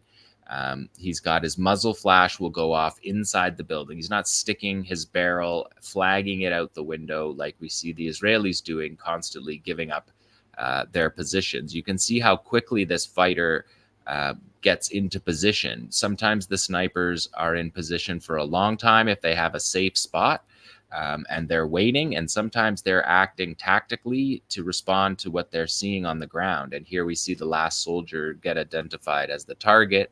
You could see to the right there, the round, he's going to put it in the gun here, the single load bolt action, and then set up this sniper operation. So these operations are skilled and they're continuous, and they're hits, and these hits are not showing up in the Israeli casualty reports as usual. That's standard procedure for the Israelis of late. Let's do number 2 now, Tamara. Here we're going to see Qassam fighter pop out of an offensive tunnel, immediately pick up a tank. So they're getting surveillance from above ground, telling the fighters below ground where the armored vehicles are. And he's popping up here in the middle of the tunnel, in the middle of the combat zone, and hitting the tank. So talking, communication, secure line. This is a tank being pulled. But they're communicating with a secure line. They're able to communicate with the spotters above ground to the fighters in the tunnels and navigate their tunnel network in order to come out here within a 50-meter shot here of a Merkava tank that we're going to watch be dragged away here by a D9 armored bulldozer. And there's multiple different types of kills for a tank. So this is a mobility kill. Depending on where the Yassin round penetrated, this vehicle needs to be fixed. And the time scale for these vehicles to be fixed is often 6 months to a year or more. These aren't just, as I said last show, something that you throw in and swap out a new part. It's a significant fix to fix these vehicles, and it's part of what leads to the shortage of tanks that Israel admitted to in their Supreme Court, and we talked about on the show last week. That's starting to build up, and Hezbollah mocked the Israelis this week by releasing a video that said, if you invade Lebanon, you'll not only be short of tanks, but you won't have any tanks left. And so Rafah has been doing its part in disabling tanks. Literally dozens of tanks have been disabled in this period of time. And on this show alone, we're going to see 3 or 4, I believe, get towed away. So towed away, and again, not targeting the towaways. That'll be something we have to ask the fighters after the war, pretty much at the top of the list. We understand they're not targeting the medevacs. You could see a principal operating in that position of not attacking medical facilities. But we're not sure why they're not targeting the dragging out of their vehicles. And here's a fighter using a tunnel and using rubble and a tandem 85, which is an appropriate weapon to use. They don't need to use the Yassin 105. They can use their tandem 85s. You see it there. You can see the warhead poking up there through the rubble against a bulldozer cockpit it's less than 50 meters from there. And the bulldozers have an iron fist active protection system sometimes, but lots of them don't. And that looks like a hit directly on that armored vehicle, armored bulldozer. That's in central Rafah. If we look at number 4 here, we can see command and control still being demonstrated. Here we have a commander, again, on the closed line that I just described, talking to fighters in tunnels or in other positions. Now you can see the 2 different combat nodes that are in play. You see soldiers in windows in both of them, still 10 months into the war, standing in windows. And the commander is telling his troops, if there's multiple individuals, because you can see each node is reporting back that they're seeing 1 or more soldiers in this particular position. So the commander says to them in the video, we've taken out the audio, he says, if you want to go to that one, if there's more than one, hit it with a thermobaric warhead, an anti-personnel shell. If there's only one soldier, snipe him, using your weapons accordingly. And controlling the operation from a command and control position. This exact thing that the Israelis say, have been saying since November, that don't exist. And here's the after action report, a battle damaged assessment that the Palestinian commander is doing. And you can see the building there, that's the room that those Israeli soldiers were in, are burning. And the commander comments after the strikes that he says, whenever they are present, they will find fierce resistance. So you can see, again, using closed circuit observation, but also communicating on a closed line with his spotters that are out in these multiple positions around Rafah, around all the places that the fighting happens. And then the commander is taking that data and issuing techniques, tactics, and procedures to carry out the correct operation. In this case, he says,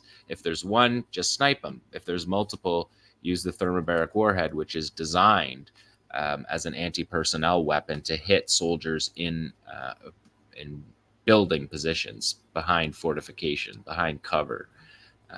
And they use the thermobaric warhead, and the thermobaric warhead is a fuel air explosion, and you can see that happen inside the building in this battle damage assessment here that the commander is pointing out. So another successful operation in Rafah against Israeli personnel in buildings, using people's homes.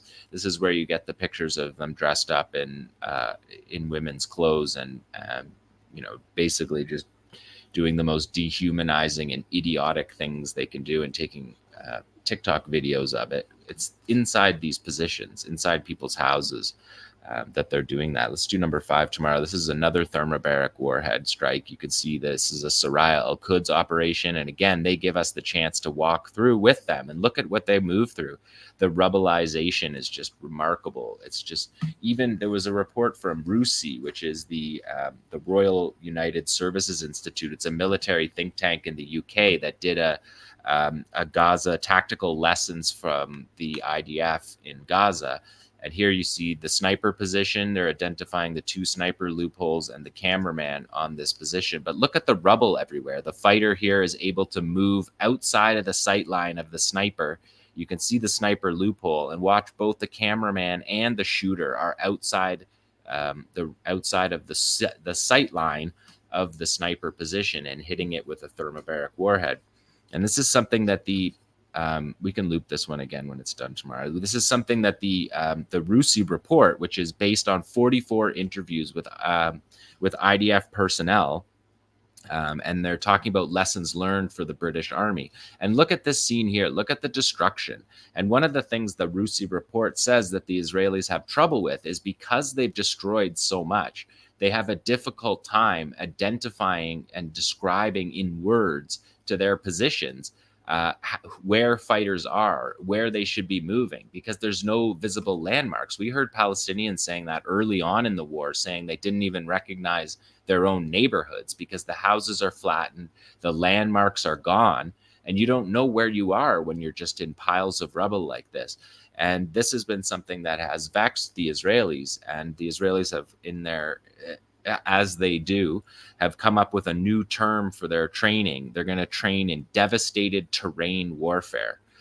So this is basically, to translate that, they're going to train in post-genocide warfare. When you're carrying out a genocide and you're destroying everything, school, hospitals, homes, everybody's homes, and there's nothing but rubble everywhere, you need to train in that in a different way than you train for urban conflict, where you might be able to move around and use buildings. We've heard American soldiers talking about this all throughout the war. We don't see dismounted Israeli military infantry, and the American soldiers will comment, as any soldier will, about how difficult it is to move through that terrain, and why you need so many of these bulldozers that we watch repeatedly get blasted is because of the way that Israel has left this terrain, something we've talked about on this program for months and months. The rubbleization has left them in a worse position militarily. And so, again, just further emphasizing that there is no military objective to what we're watching here. We're watching a total annihilation of the Gaza Strip as the goal. The military goal, if the military goal were trying to be achieved, they would carry it out in a different way. They would fight in tunnels. They would hold areas. They would keep buildings up that buildings could be then cleared. I'm not going to tell the Israelis how to fight a war, but you can clearly tell that they're not taking any military objectives out of these. They can't count the dead. They can't count if a fighter was killed. They say they killed Mohammed al-Deif. They have no evidence for that because they can't do battle damage assessments. They said they killed Marwan Issa, the commander of the Qassam brigades, a couple months ago, but no after action report, no battle damage assessment, and no ability to confirm, and no intelligence on the ground. They don't know. They say they killed these commanders. It goes in their newspapers, but they don't have any way to prove it because they don't actually even have signals intelligence meaningful enough in Gaza to be hearing Qassam fighters communicating with each other about which commander might have been killed or not. And so everything you hear about the Israelis killing the leadership of Qassam, we haven't been reporting on it because there's no proof of it. And the senior level commanders that were killed by the Israelis, the Qassam commanders, Ayman Nofel is the middle camp's commander, and Ahmed Gandour, who is the northern brigade commander. The Qassam brigades acknowledged those two deaths, and they haven't acknowledged these other ones that the Israelis are putting X's on their list to make it seem to their population like they're achieving something militarily when really they're just going and smashing. And let's look at number 6 tomorrow, because we got a Namr troop carrier here moving. You can see the soldier riding outside, likely the commander riding outside the hatch there. You're going to see an elevated Yasin 105 strike in the middle of the cabin where the infantry crew is. The infantry soldiers are separate from the crew in the middle there, in the middle cabin. And so we're likely seeing a commander on top that's not getting back into the hatch in time, and a hit on the middle part of the cabin. Yeah, let's watch it one more time here. Again, we've got a video camera recording separate from the shooter, but you can see that they're on the same floor, 2 floors up, because you can see the back blast from that RPG knocking the camera as it does. That's why you see the camera jiggle there. It's the back blast from the Yasin RPG built in Gaza. We'll talk more about that in these coming videos. Look at number 7. This is a really interesting one. We haven't seen this throughout the whole war. We're looking at a Merkava 4.5 tank here, their most recent tank. On the right-hand side, you can see its trophy active protection system. We're going to watch this one a few times because there's a lot going on in this one. But what we're seeing here is the trophy active protection system deploying. That's what the red flame is. It's deploying, but it has missed the round. You can clearly see that it missed the Yasin round. We have burn off on the top turret of the tank there. It's not always clear to know what that is or if that's connected to what's happening inside for the crew inside. But you can see now, if you look on the far right side of this video, you can see those 2 upright sticks on the top of the turret. That's the active protection system that's going to come flying here into the view on the right hand side. So this is the first time we've seen the APS actually blown off the vehicle. When we watch it one more time, you'll also see that the commander, likely the commander, is riding outside of the hatch on this one. You clearly see burn off. It doesn't appear to be enough burn off for a cook off, but you see here, watch his head move in the middle there. Right there, you can see the commander, likely the commander, out the commander's hatch when that shot is fired. And this is remarkable. You see the reactive armor that was placed behind the crew shield that's supposed to protect the commander who's coming out of his hatch. But you can see, let's watch it one more time. You can watch that brick that flies off. That's the brick that you see on the top there to protect the commander. It's a reactive armor that didn't do its job. It actually just got blown off completely. So remarkable. There's clearly damage to this tank, no question about that. And it just very interesting shot because everything is happening. And we can see that this time the APS did deploy. Lots of times we've seen it not deploy. This time it did deploy, but it missed the incoming round, probably because the rounds fired from too close. It's obscured in the urban battlefield. So that's an interesting one to take note of there. That is in Central Rafah. And we're still in Central Rafah with number 8 here, Tamara. This is also Qassam versus another Mark IV Merkava tank. You can see it's got an anti-drone canopy on it. And it's hit, and you can watch on this hit, you can watch the rubble, the debris fly into the camera there. You can see the chunks of it. So significant blast on this vehicle. And here you can see it being towed away. Again, being towed away by a D9 Caterpillar bulldozer. You can see the anti-drone canopy on the top has come loose after that strike. And you can see also that they're not driving on the roads. They're right beside the road. They're not driving on the road. They're afraid to drive on the roads for IEDs, improvised explosive devices buried in the roads. So they drive through people's farmers' fields and destroy the agricultural land. And the roads are also full of rubble because they've been militarily vandalizing all of these homes. And so what we're seeing here is probably a mobility kill, it's called, rather than a catastrophic kill. We've seen a couple of them that end up in total flames, and the vehicle is virtually completely destroyed. But these engine kills or mobility kills, they're significant because these are the ones that have to go to the shop, that spend multiple years on resources. They're very resource intensive, like a severely wounded soldier. It's a costly proposition to have a severely wounded soldier be taken care of. And it's the same with these vehicles. It's a lot of administrative work for their mechanics brigade to fix these tanks. And they don't just have spare parts that they slap onto these tanks. Depending on where the mobility kill, if it's an engine kill, it's difficult to repair the multi-layer, the folded armor on these vehicles.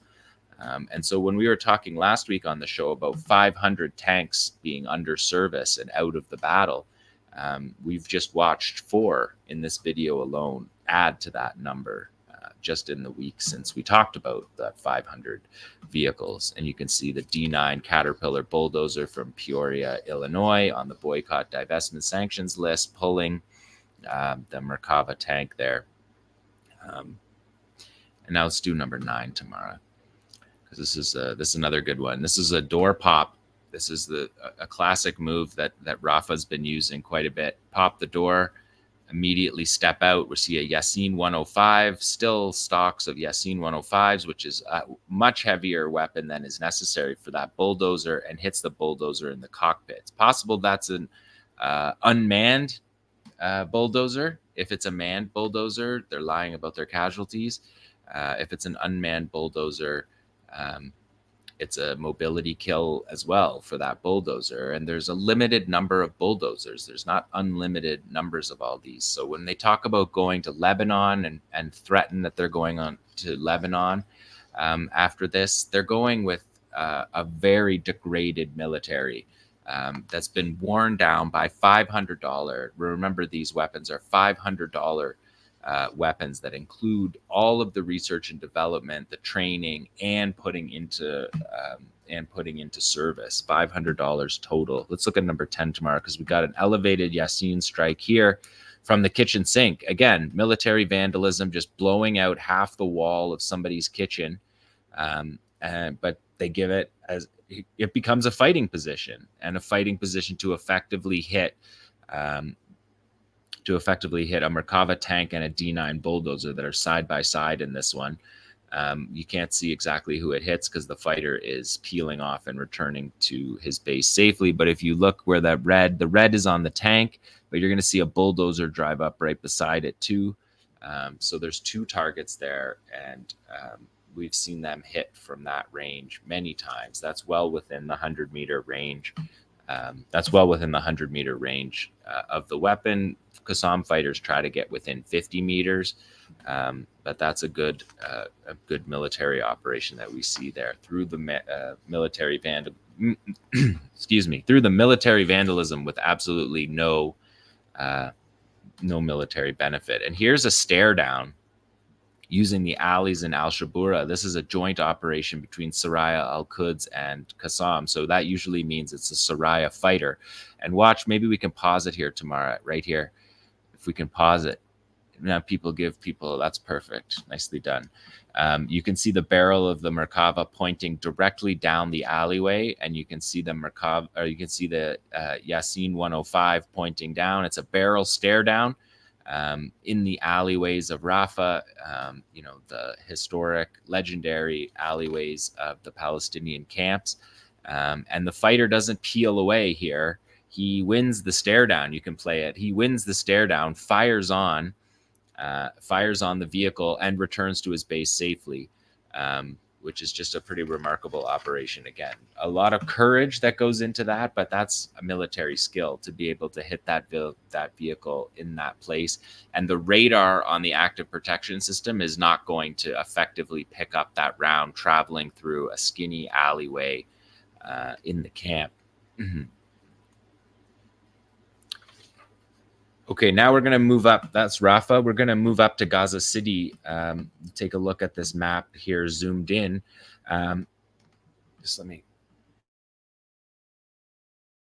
Excuse me. We're going to move up to Gaza City and just want to show you a couple battle sites in Tel Aviv that you see there. I described that last week as downtown Gaza City. It connects to the Al Ramal neighborhood, and it's just the commercial core of the Gaza Strip. It's the downtown area. It's the beachfront. It's where tall towers, commercial towers, and civilian towers, residential towers, and all of the telecommunications, the United Nations main offices. It's just the downtown core, and it's been basically completely eliminated. The fighters that fought in Tel Aviv, we showed videos from them last week, and we got more videos this week, which is interesting because it's indicating that they're using operational security in the moment of the battle and holding the videos till after. Along the Netzarim corridor that you see there in red, they're still holding that, and that is under constant attack. I could do shows that are just about the rocket artillery and the mortars being laid down, fire being laid down constantly on the Netzarim corridor, 6, 7, 8 times a day by all the different factions. You can have a dozen factions fighting in joint operations, hitting the Israeli positions in the Netzarim corridor. So, and that's the fate. That will be the fate of the Philadelphia corridor. Should the Israelis attempt to continue to stay in there. And the Israelis are talking about expanding the Philadelphia corridor to 800 meters. The Netzarim corridor is 500 meters on either side of a 200 or 300 meter wide road along the middle that the Israelis have named as a highway. So that's, we're going to focus now on a couple operations in the north. We're going to focus on one in Tel Aviv that was from the battle last week.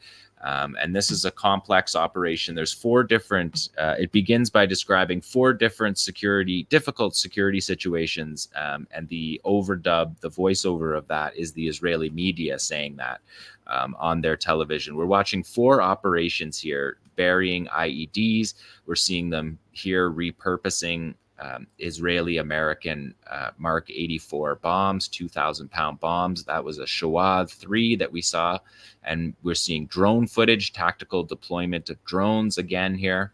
We're showing the Mohammed Amin roundabout and the four major operations. There's actually 6 operations, but there's 4 that they're pointing out, because there's a first operation of laying the weaponry, and that's surprise ambush. It begins at 4:17 with that first blast of unexploded ordnance being reused against a series of Israeli jeeps at 4 in the morning. 4:26 in the morning, the Shawad 3 is being used there, detonating. And again, we see command and control. We see the commanders able to communicate with the soldiers in the field, with the fighters in the field. This 5:32 a.m. operation here with jeeps, open top jeeps, because this is on the edge of the Netzarim corridor. They believe they're safe, and they're hit with a television anti-personnel weapon that is the right weapon to use for that situation. And the last strike, you can see the soldiers moving here. The last strike, these soldiers move into the anti-personnel hit, and they're hit with more unexploded ordnance there that you can see blast out of the side of that building and towards the movement of those troops. So that's part 3. Part 3, actually part 4. Part 5, if you include the planting of it. Now we see 4 armored vehicles moving right into the roundabout. That's the roundabout that they showed you before. And they're going to get hit by Yassin 105. The lead vehicle there you see is hit. And so a complex operation. And there you see the fighters. There's the fighters. Those are Palestinians returning to their bases safely. These are not martyrdom missions. These fighters are returning to their base with more skill than they left with. Skill that will be something that the Israelis have to deal with consistently. Can we show it one more time tomorrow, just so people get a good sense of what we're talking about here? So we're going to talk about the first operation, 412. 6 vehicles are passing by as 4 gather closely together. We're going to watch for that. They're detonated with the first bomb. Here you can see them. That is the digging out right there of the TNT from inside the unexploded bomb. You can see it buried there. They've buried the unexploded bomb. They're wiring it up, connecting it to the Shawaz. So they're using their indigenous made weapons. They're using Israeli weapons that they're returning to their senders. You're seeing drone footage here to show the route. This is a pre-planned ambush showing command and control, showing the forces not fighting as a guerrilla force. This is fighting as an organized army still. And that's the surprise ambush. 4:12 a.m. it begins. Those first 4 vehicles are hit with the 2,000-pound bomb, with the insides of the 2,000-pound bomb that are returned to sender. 4:26, you're going to see the targeting of the Shawaz 3 there. That's the explosively formed penetrator. We're seeing the commanders with command and control on this. These are deadly weapons that are being deployed here, and that's why the Israelis call it a difficult security situation. At 5:32, we see a convoy of Humvees, often associated with special forces or leadership, sort of counterintuitively. 7:13, 1 hour later, you see Israeli soldiers in their vehicle there, and they've dismounted and are walking right into the ambush that is, again, part of the 500-pound bomb. There was 2 unexploded ordnance. That's the 500-pound bomb, which is a Mark 81 series bomb. These are American bombs. The Israelis make some of them, but the vast majority, overwhelming majority, come from the Americans. And here we're going to see the 8:08 a.m. convoy that gets hit by a Yassin 105 versus what appears to be a military jeep. And that's a devastating hit on a military jeep. So surely, after seeing this with our own eyes, and we check the casualty rates shown by the Israelis, we'll see multiple casualties, if not fatalities. And a nice touch here showing from the spotter the Palestinian fighters returning to their base safely. So that was in Tel Aviv. Excellent, detailed operation. We're going to go to 𝐄𝐥𝐿𝐈 now, home of Rafat, of course. We say that every time. And home of the legendary fighters in the Gaza Strip. From the beginning of the Qassam Brigades and Islamic Jihad, 𝐄𝐥𝐿𝐈 has been the main. This is the strongest fighting formation in the Gaza Strip. And again, we're seeing this video from the 2-week battle, number 16 here tomorrow. This is part of the 2-week battle that they just released the video this week. So they said when their fighters return from the lines. This is 𝐓𝐡𝐞 𝐄𝐥𝐿𝐜 now showing command and control. We're seeing fighters in tactical vests. We're not seeing ragtag forces. We're not seeing guerrilla forces trying to do hit and run harassment operations. We're seeing soldiers in a window. You can see their sniper position there. We're watching the weapons get passed through mouse holes in the wall. Sophisticated operations, moving between buildings without going outside and getting in position to fire the single charge Iranian RPG-7 thermobaric, TBG-7 thermobaric warhead at the troops. And in the dialogue that we've cut out, the fighter says there's only 2 meters between us, and we've been watching them for 3 days. So their surveillance, reconnaissance, intelligence is a crucial part of these operations. You can see the smoke from the, I believe they're showing the medevac there, the concealment for the medevac there. But the guys returned to their base safely, and they're talking about they entered our neighborhood, and I swear, my people, we placed a knife in their hearts in the midst of their artillery, their tanks, and their machine gun fire, and laughter and joy filled us. We are not afraid of them. That's what the fighters say when they come back to their base there. So again, we're seeing tactical vests there, tactical vests on the fighters. We're seeing the fighters talk about the positions. They've been watching that position for 3 days before carrying out this operation. They're choosing appropriate weaponry. They're moving with the groups. 𝐓𝐡𝐞 𝐄𝐥𝐿𝐜 always lets us follow for longer, moving between houses to get a clear shot. And again, they don't stick their head out the window to take this shot because if you do, it gives away, even if your hit is successful, it gives away the position from where you fired. And automatic systems, AI systems that are better than Israeli soldiers can track you and return fire. So they're not doing that. They're firing from inside the building. And so that's been remarkable. Those remarkable operations come on the heels of 2 weeks of shows that I've shown you from the Battle of 𝐄𝐥𝐿𝐜 and the Battle of Tel Aviv. 10 months into the war, they're able to fight just as well as from the day one. We don't see anything. If anything, we see improvements because the command and control is firm. The fighters have experience, know how to move, and that's what we're seeing there. So that's the resistance report from the Gaza Strip.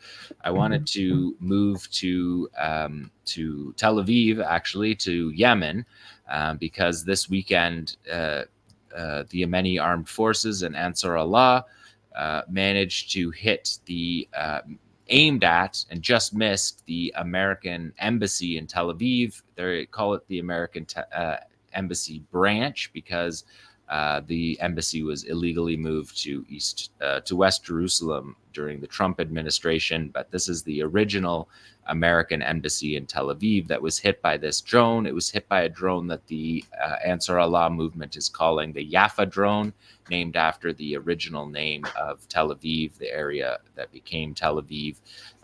Jaffa is still a predominantly Palestinian area just north of Tel Aviv. So let's watch this footage here because we got this footage from flying over the beach here. So I won't talk and I'll let you hear the. Maybe we don't have audio. Oh yeah, Jaffa is south of Tel Aviv. My bad. Good call. So you can see the drone coming in across the sea and hitting that building. Maybe we can loop it again just so people can see it. You can see the drone come in. It's the size of a car. It travels at the speed of a car. It's about the cost of a car. carries 10 kilograms of explosives. But you can see it here rip across the beach. If we see it right there, and then it hits the building right here. The first strike on Tel Aviv from Yemen in history. This happened at 3:12 a.m. on Friday. And according to the Israeli probe into this, Ansar Allah said the drone traveled 2,000 kilometers and had stealth and electronic jamming capabilities that dropped it off the radar for the Israelis. The Israelis did a report. The Israeli Air Force did a report, and they said it flew 2,600 kilometers for 16 hours, traveling 130 kilometers an hour, about a third of the speed of a plane on approach. So they shouldn't have missed this. But there was no warning signs at all. This is one of 200 drones and cruise missiles that have been fired by Ansar Allah and the Yemeni armed forces in the Red Sea since the battle in the Red Sea began. One had hit Eilat early in the war. But as I said, Ansar Allah says that this Yafa drone has jamming and stealth capabilities, which is why no alarms were fired. And if we look at it on the next one tomorrow, we can look at this drone. It's got CFTs, conformal fuel tanks, and that's how they've made this drone be able to go the 2,600 kilometers, because it flew out over the route was to fly out over Sudan, Eritrea, and then fly north over Sudan and Egypt. You can see this made in Yemen, and have named it after Yafa. So it flew out over Eritrea, then north over Sudan and Egypt, reaching the Mediterranean Sea, and then coming in from the west across rather than coming up from the south. But it's important to note that just last week, the USS Eisenhower, the aircraft carrier that has been defending Israel, as we know, defending Israel is what happened during the Iran attack as well. It's Israeli allies, Americans, British, and French, that are shooting down these Ansar Allah drones. But the USS Eisenhower aircraft carrier had returned from a 9-month trip. We can loop that one again because it's nice to look at the drone. It's a very interesting piece of work to add the conformal fuel tanks. If they didn't have that, it would have a weapons capability to be deployed as well. So the USS Eisenhower, they returned from a 9-month mission where they were shooting down all of these that were aimed at Israel. It's not Israel downing with their vaunted multi-billion-dollar aerial defense array or their multi-billion-dollar F-35 platform, the most expensive platform in military history. It's not those flying at $40,000 an hour that are shooting them down. It was actually the Americans. It was the Americans on the Eisenhower that flew, according to the Eisenhower, 14,000 sorties. So that's 14,000 combat missions. 10,000 jets took off, 10,000 takeoffs of jets from the Eisenhower during that period. They fired 300 standard and cruise missiles, 60 air-to-air missiles, and 420 air-to-surface missiles. And they are proud of that. They marked their planes with victory marks, where they mark off the number of drones that they had shot down. And so that's an interesting thing to see, that as soon as they're not deployed, Ansar Allah and the Yemeni armed forces is able to get a drone through to Tel Aviv. And the IAF, the Air Force, the Israeli Air Force, they described this as a very difficult situation because the drone is small, has a small heat signature, fiberglass, as you can see. And so it gets confused with birds, they say. And if they were to calibrate their radars to catch more of these, then it overloads their radar systems because it will pick up birds. And along the beach, it will pick up, kite boarders and stuff like that. It'll pick up clouds. And so Israel's in a real situation with these. And we've seen that in the north. 300 drones by Hezbollah in the north have been fired. and Israel hasn't shot those down. They've shot down a tiny fraction of the 300, including this week we saw multiple drone hits from the north, which is the same, more or less the same signature. That's a bigger drone, slightly bigger, larger wingspan than the Ababil drones that Hezbollah has been using to hit, but pretty similar.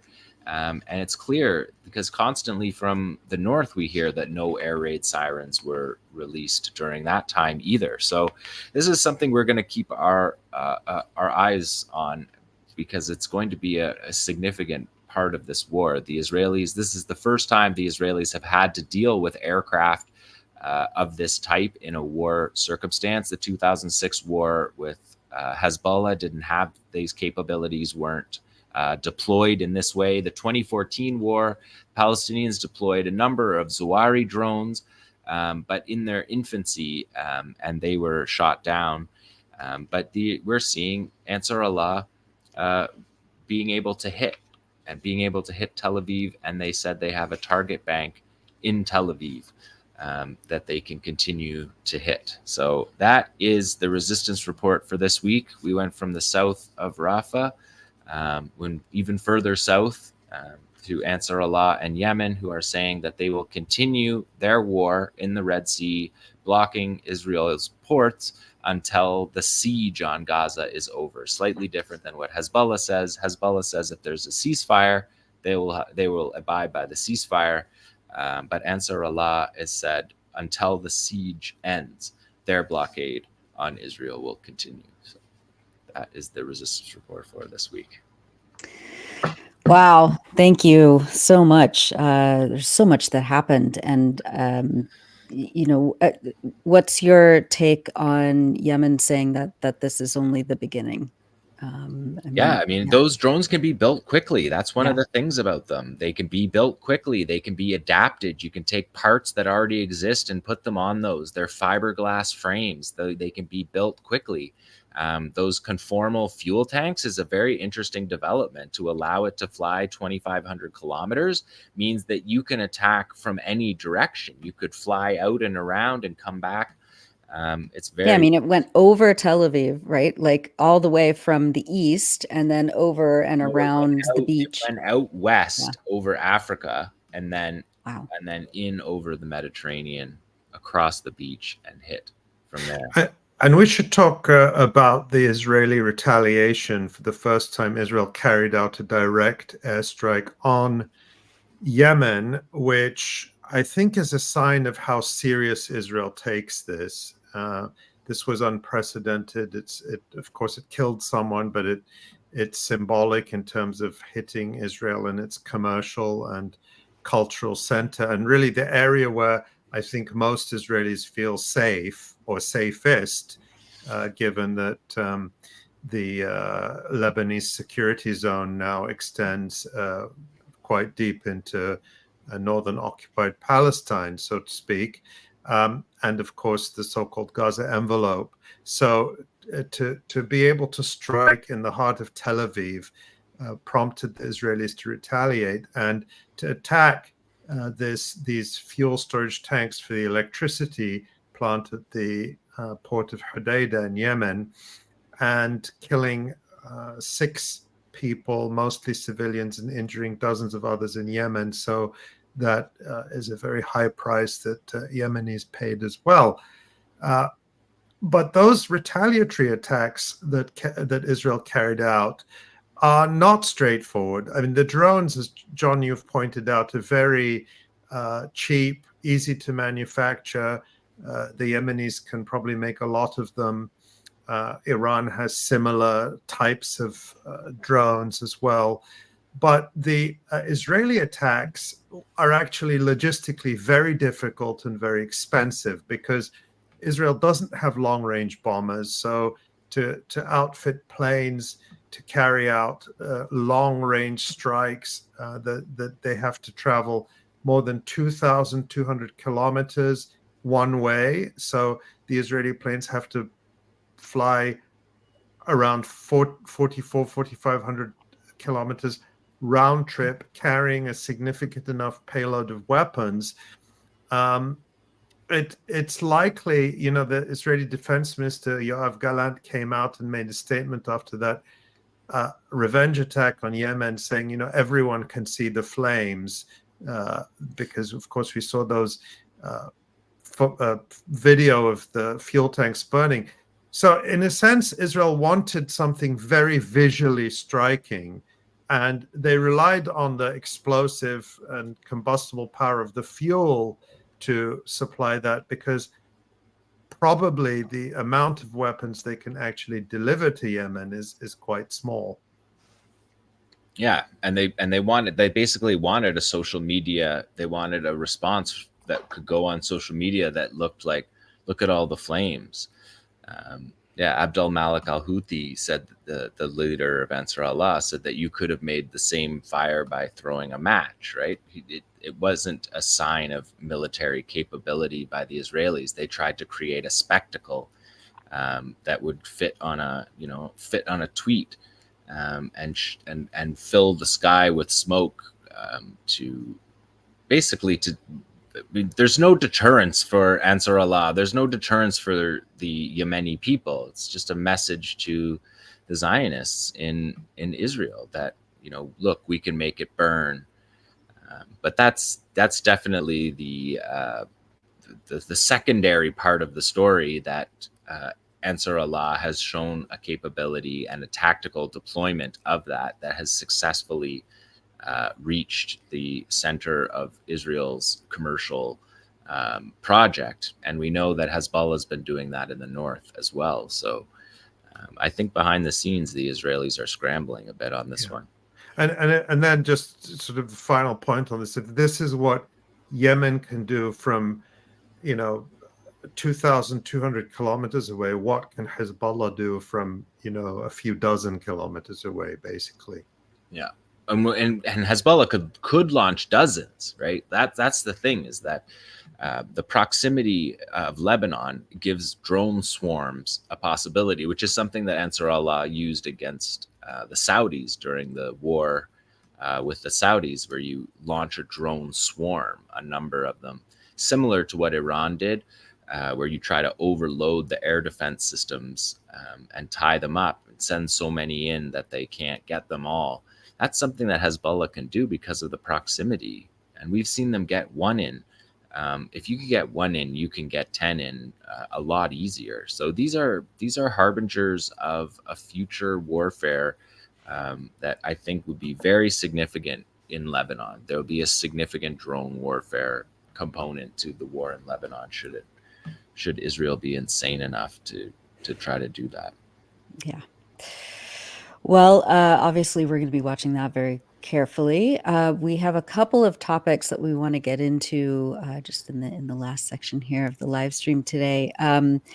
Over the last week, there was a Palestinian unity deal that was brokered by Beijing. Ali, you've been looking at this carefully. Tell us about what's going on there. Yeah, lots of people been asking me about this. I've been getting emails and messages, so I thought it would be good to take a look at it. And I'll point out that any moment now, our colleague Omar Karmi is also publishing an analysis of this at the Electronic Intifada. It may even be published by the time the live stream is done. If not, I think it will be up in the next few hours. But basically on Tuesday, 14 Palestinian factions, including Hamas, which of course leads the armed resistance, and Fatah, which runs the Palestinian Authority in the West Bank under Mahmoud Abbas, signed the Beijing Declaration on Palestinian Unity following talks hosted by China. China is touting this as a high-profile diplomatic achievement, as we could see from the grand signing ceremony that you can see there in Beijing. China is also saying that this agreement embodies its overall approach to the region, which focuses on fostering peaceful resolution of disputes through dialogue and economic cooperation and development. And Beijing is very deliberately offering this as a contrast to the American approach. We read, for example, the following sentences in an editorial that appears in the official China Daily, headlined, China heralds new dawn of hope in the Middle East. And this excerpt says, China's growing influence in Middle Eastern diplomacy is not without its critics. Some Western voices question China's intentions and capabilities, often driven by fears of diminishing Western influence in the region. However, the pragmatic and cooperative nature of China's diplomacy offers a counter-narrative to the often divisive and competitive strategies of the past, end quote. So that's a not very subtle dig, particularly at the United States, which Beijing sees as fostering conflict and division. So let's look at what's in the deal. The text has not been officially published, but a leaked version has appeared online. Al Jazeera reports the deal finalized on Tuesday after 3 days of intensive talks lays the groundwork for an interim national reconciliation government to rule post-war Gaza, said Chinese Foreign Minister Wang Yi. Mustafa Barghouti, head of the Palestinian National Initiative, one of the factions to sign the accord, told Al Jazeera the agreement goes much further than any other reached in recent years. He said its four main elements are the establishment of an interim national unity government, the formation of unified Palestinian leadership ahead of future elections, the free election of a new Palestinian National Council, and a general declaration of unity in the face of ongoing Israeli attacks. He said that the move towards a unity government is especially important because it, quote, blocks Israeli efforts to create some sort of collaborative structure against Palestinian interests, end quote. Now, some of the things that struck out to me, and this is from looking at the leaked text, which was published in Arabic in Al-Masri al-Yawm, is that in the Beijing Declaration, the Palestinian factions agreed on, quote, the right of the Palestinian people to resist the occupation and end it in accordance with international laws and the United Nations Charter, end quote. The factions also pledge, quote, to support and back the heroic steadfastness of our struggling people and their valiant resistance in Palestine, end quote. Now, previous so-called reconciliation agreements, intra-Palestinian reconciliation agreements, of which there have been many, but just to name two, there was one in 2014, and then the 2017 Cairo Agreement, for example, do not mention resistance and the right to resist. The Beijing Declaration also includes, quote, a commitment to the establishment of an independent Palestinian state with Jerusalem as its capital in accordance with relevant United Nations resolutions, especially resolutions 181 and 2334, and ensuring the right of return in accordance with resolution 194. What's notable here is that the declaration explicitly mentions UN General Assembly resolutions 181 and 194. Resolution 181 grants Palestinians a state, albeit in the context of the 1947 UN partition plan, while Resolution 194 guarantees the right of return of Palestinian refugees. By contrast, the declaration does not explicitly mention Security Council resolutions 242 and 338, which are the main references for the so-called peace process and the so-called two-state solution. These resolutions do not grant Palestinians a state, and they marginalize the majority of the Palestinian people, especially the refugees. Now, I just want to go over a few other points on this thing, just giving you my quick reactions as I read it. There have been a lot of positive reactions. I was quite surprised, for example, to see UN Secretary General Antonio Guterres welcoming the breakthrough in Beijing. His spokesperson said that Guterres, quote, very much welcomes the signing of the Beijing Declaration by the Palestinian factions. I'd also say the role of China is significant because it shows Beijing once again directly challenging the monopoly long claimed by the United States on any diplomacy in the region. We heard Michael Lynk earlier mentioning the memoirs of the late UN Secretary General Kofi Annan, who talked about how the US always monopolized that role. We can also recall how last year China brokered a landmark reconciliation deal between Iran and Saudi Arabia. So this is an extension of that Chinese foray into regional diplomacy. China, as a rising world power, is also sending an important signal by treating Hamas as a full and legitimate part of the Palestinian political scene and not demonizing it and sidelining it as a so-called terrorist organization like Israel, the United States, and the European countries. And the deal has an important declaratory effect of robbing any legitimacy from the American-led planning for a so-called day after in Gaza, where under Washington's fantasies, Gaza would be run by Israel and the United States through Arab collaborator proxies disguised as a so-called peacekeeping or international force. So the main message of the Beijing Declaration is that Palestinians and Palestinians alone have the right to decide their future on their land. Now, a couple of points on the downside. Despite the optimism and fanfare, there's little reason to believe that this agreement will actually result in any kind of real unity any more than the very many such reconciliation deals that have been reached in the past. That's because the basic contradiction between Hamas and the other resistance factions on the one hand, and Fatah and the Palestinian Authority on the other hand, has not gone away. Of course, Fatah and the Palestinian Authority collaborate directly with the Israeli occupation and work with them. And so the only way to reconcile these two irreconcilable positions is either for Hamas and the other resistance factions to give up resistance, or on the other hand, for Mahmoud Abbas and Fatah to give up collaboration with the enemy occupier and join the resistance. And neither of those things are remotely likely to happen. And recall that just a few days ago, I think we talked about this last week with Abdel Jawad Omar. Last week, Mahmoud Abbas issued a statement blaming the Palestinian resistance for Israel's ongoing massacres in Gaza. And in light of the Israeli response to this, of course, Israel's response has been extremely negative, as you'd expect. It is likely that Mahmoud Abbas will be forced to distance himself from the declaration or undermine it very quickly. And that's because it's just an inescapable fact that the Palestinian Authority's continued existence and survival is 100% dependent on the goodwill of Tel Aviv. Two final points. There's no timetable for any of this. So it remains aspirational, but there is no sort of clear timetable.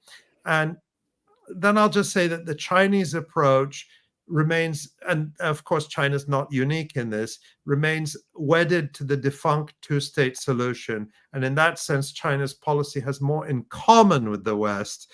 It really has to be admitted at this point, at least in my opinion, that there's no way to that Palestinians are going to live side by side with an entity that is perpetrating a literal Holocaust against them. Nonetheless, I think the takeaway is that it's very significant that China fully recognizes Hamas and the resistance as legitimate actors, and that really is a sharp contrast with the American approach, which criminalizes and demonizes resistance. So those are my quick analysis of it. Yeah, my quick thoughts were that it's interesting that they said that the PLO is the sole legitimate representative of the Palestinians and didn't address the fact that Hamas and Qassam and Islamic Jihad and Saraya al-Quds, the main political forces, the main resistance forces, the main government forces, are not part of the PLO, and the PLO reformation would be something that would be more important to have at a meeting like that, rather than to be talking about where the boundaries are, or these questions that Palestinians don't really have any control over, instead of dealing with the things that they actually do have control over, which is reconciliation, a national unity government. Allow that national unity government to let them come up with the proposals that the people of Palestine then vote on. And so it seemed to me to be real upside down to do it through the PLO. I understand that these states like China and Russia are kind of trapped in this PLO as the sole representative diplomacy framework, the way to get around that would have been to have a conference where you bring Hamas, Islamic Jihad, 𝐓𝐴 𝐶𝐿, and the Qassam Brigades into the PLO, which is what Yahya Sinwar has been trying to do for almost a decade now, and which the is Palestinian prisoners have been trying to do for 20 years, because in 2006 they put out a Palestinian prisoners document right at the same time as the Fatah-Hamas fighting was started, looking for national reconciliation on those questions. So these are very old questions, and then to have it be at the end of these 20 years to come back to the PLO as the sole representative without addressing the. Well, I would say, John, I mean, I think the response of those who drafted or signed this agreement would be that the call for elections to the Palestinian National Council, which is, of course, the legislative body of the PLO, in which all factions would take part, would be the mechanism through which these factions are brought into the PLO. But that has been expressed in previous agreements repeatedly, and it's never happened. And that's what I mean by this being aspirational. So, yeah, you're right. All those issues are there, and I don't think that this is going to lead to any immediate transformation. But there are those points that I made about why it's significant that I think are worth noting. And what has been the reaction from the Israelis so far to this? We had the foreign minister, Israel Katz.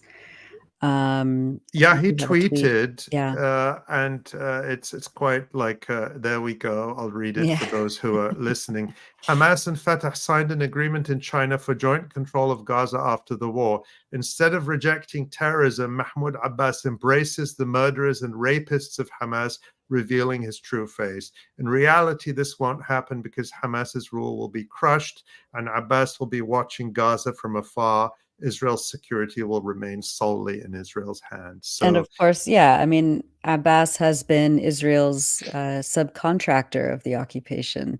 You know, as you mentioned earlier, in a statement from the Foundation of Defense in Defense of Democracy, one of the most, right-wing, CIA cutouts of the last 20 years or so, Abbas said, that he blamed Hamas for the genocide of the Palestinians in Gaza. So, once again, nothing Mahmoud Abbas is doing pleases anyone. And yet the US and the Israelis are going to continue to work with him, even though they're disparaging him publicly. Yeah, and that's the irreconcilable difference at the core of this. You cannot have national unity between resistance and treason. Yeah, and that's always been the division that goes back to 2006, 2007, when the American-backed coup attempt after Hamas won the elections tried to rob Hamas of its victory and sort of reinstall Fatah as the party in control of the Palestinian Authority, even though they'd lost the elections. What ended up happening is that the coup was partially successful. It was successful in the West Bank, but failed in Gaza, where Hamas took control. And the reason that all these reconciliation efforts have failed and will continue to fail is because you can't unify with someone who is working with those who are trying to kill you. And that no language can paper that over. All the Palestinian factions use this language of unity and aspiration of unity, and it's something Palestinians want, but you cannot paper over that irreconcilable difference. So that's the bottom line for me. Excellent. Well, moving on, Joe Biden, Genocide Joe, has dropped out of his re-election campaign, and the Democratic Party has endorsed Kamala Harris, who, of course, was one of the least favorable candidates during the 2020 elections, even here in California, where she was the attorney general. I think she had something like a 2 or 3% approval rate. So apparently she's going to be the Democratic Party's nominee in November. What are we thinking? What are your quick reactions, Ali? Oh, well, I mean, there's, of course, Genocide Joe, the fact that he was being called Genocide Joe meant that the Democratic Party has alienated large segments of its core constituency who are just revolted by his role in this genocide. So there's relief that they're switching him out for Kamala, among the party establishment, because they think she's more marketable.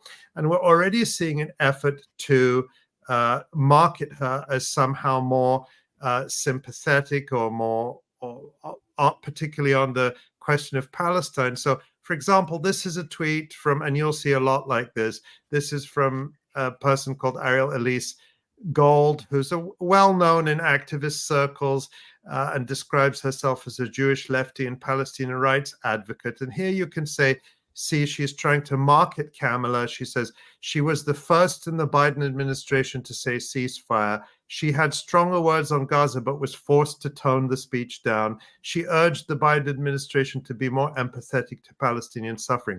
So trying to market Kamala as a secret ally of Palestinians within the administration.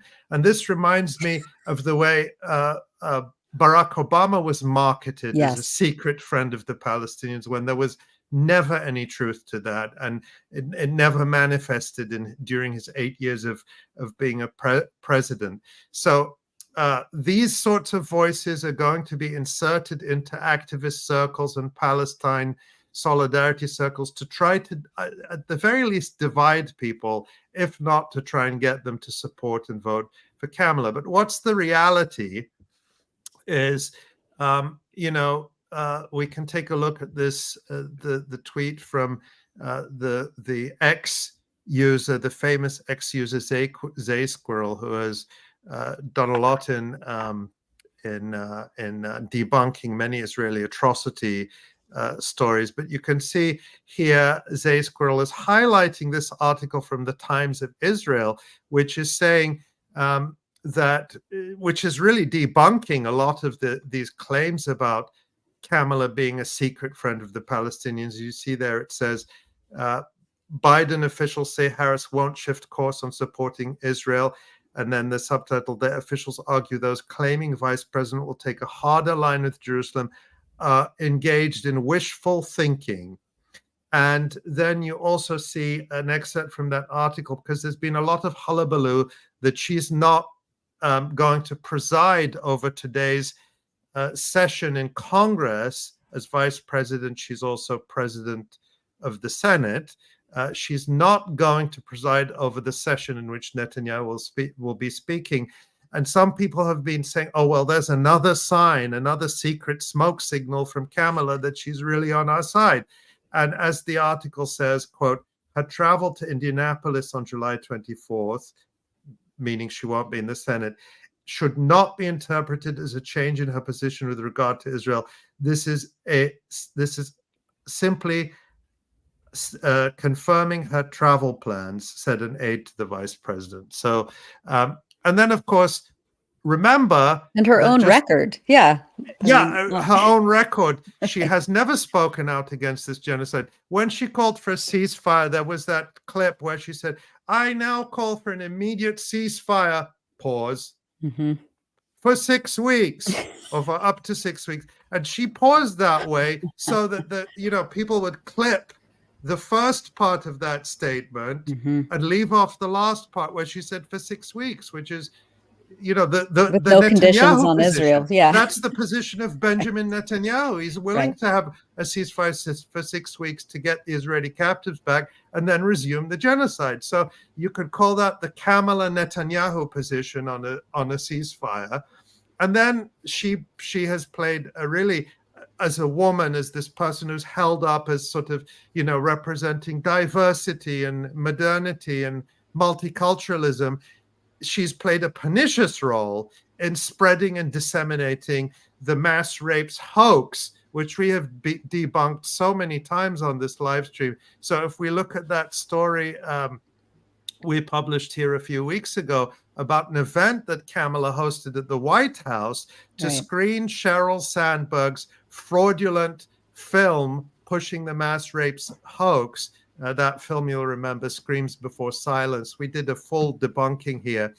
And that film includes confessions extracted from Palestinians under torture. And under Kamala's watch, that was screened and legitimized at the White House. So that's just some of her record, Nora. I don't know if there's more that we should point out. I mean, just, her full-throated support for the genocide, and her years of pandering to AIPAC, her support of the U.S. police system. I mean, she's a cop. It's not just a moniker. She's, she really believes in the violent policing system here in the U.S. As California's Attorney General, she was ecstatic about locking up people for very minor misdemeanors, and drug related cases. I remember her laughing about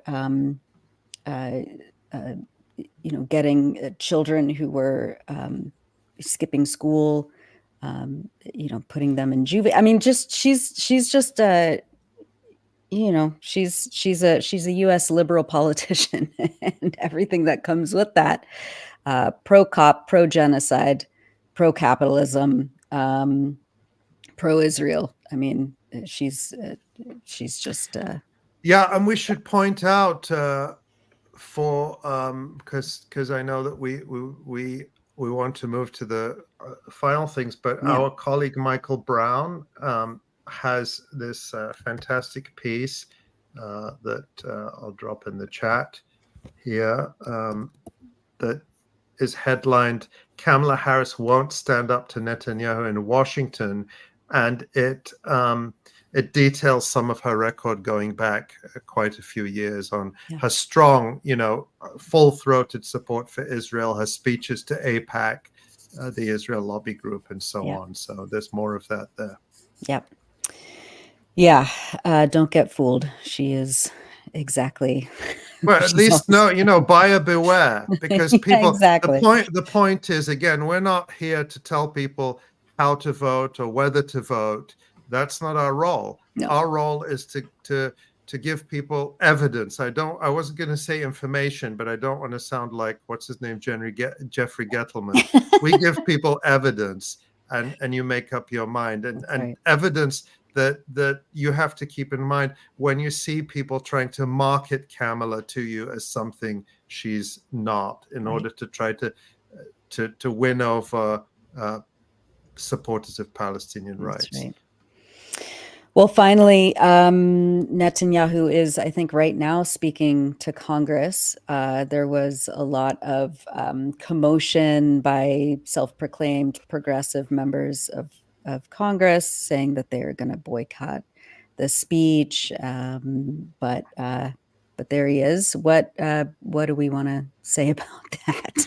Just very, very quickly, I just want to point out that we had a couple of tweets, one from AOC Alexandria Ocasio-Cortez and from Bernie Sanders. Tamara, it looks like I forgot to give you the Bernie Sanders tweet, but you may have it. And she's condemning Netanyahu as a war criminal and saying she will be boycotting his address. But remember, less than a week ago, she was, all in for genocide Joe Biden and telling people you have to vote for Joe Biden, you have to support Joe Biden. Similar with Ilhan Omar, who is boycotting the speech as well, although it's reported that she's going to give her tickets. to family members of Israelis held in Gaza, and she called Joe Biden the best president of my lifetime. Right. The one man who has the power to stop this genocide. And there you see Bernie Sanders' tweet. Very simple. He says Netanyahu is a war criminal. He should not be addressing Congress. But Joe Biden and Kamala Harris are the two people who could stop this right now, but instead have chosen to continue the round-the-clock airlift of baby buster bombs to Israel to continue this slaughter. So just the incongruence, the cognitive dissonance, the hypocrisy of saying, oh, Netanyahu is a war criminal, while at the same time cheerleading for the people who make these war crimes, who make this genocide possible. Netanyahu couldn't have slaughtered all those children without Joe Biden and Kamala Harris. That's the bottom line. That's right. That's right. And there are multiple protests going on in various different areas around Capitol Hill right now. I mean, it's we'll see what happens, but this is the American empire. This is how it operates, and just another day in the life. Okay, let's take a quick look at the website. As we said at the beginning, there's a bunch of just really exceptional features by our writers, especially in Gaza, as well as some posts about current events by the Electronic Intifada staff. Ali, what stuck out to you this week in terms of the features that we published and the stories that we covered? You know, we talked about Fida El-Qidra's piece at the beginning. You talked about that, and what really struck me is that so many of the writers from Gaza are writing about friends, mentors, family members who have been murdered in this genocide. And there are some really moving remembrances. And I think it's so important. And a phrase that Aseel Mousa used when she was speaking earlier about her friend Yasmin, who she wrote about. And she said that Yasmin told her, if we're martyred, if we die, we want people to know we're not numbers. And so that's what really stood out for me. And so many of the pieces that we're publishing now is just the names, the faces, the memories of the victims of this genocide that is ongoing. Yeah, absolutely. Well, head on over to electronicintifada.net, sign up for our email list. Go ahead and subscribe to this YouTube channel. You'll get notified when we have standalone podcast episodes, as well as this live stream every Wednesday. And special thanks to Maureen Claire Murphy, our senior editor, who is helping with the news reports. Thank you, Maureen. And also to Eli Gerzon for the social media work that they're doing. And of course, Tamara Nassar behind the scenes. She also has a brand new blog post kind of summarizing what Abdel-Jawad Omar said last week on this show, and more news about what's happening in the West Bank and the Palestinian Authority abetting Israel's colonial project.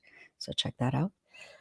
And just to thank you again to everyone who writes messages, tweets, everyone in the chat in this live stream. We so appreciate the support, and a special thanks to everyone who has made a donation to support this work. You support everything from this live stream to the work of our contributors in Gaza, who we continue very proudly to support, to all the work our editors do, to the technology we need to make the website and to do this live stream. And every aspect of the work we do is supported by you. So if you want to give that support, there are links in the description of the YouTube video, if you're watching this on YouTube, where you can make a donation if you can. We only ask it of people who are able to. This information is is free for everyone, and you help to make that available.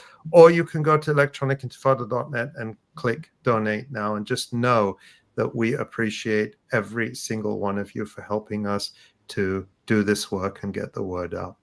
That's right. Well, thank you, Ali, John, Tamara, and everyone at the Electronic Intifada. Thank you all for watching, and we'll see you next week. Thanks, guys.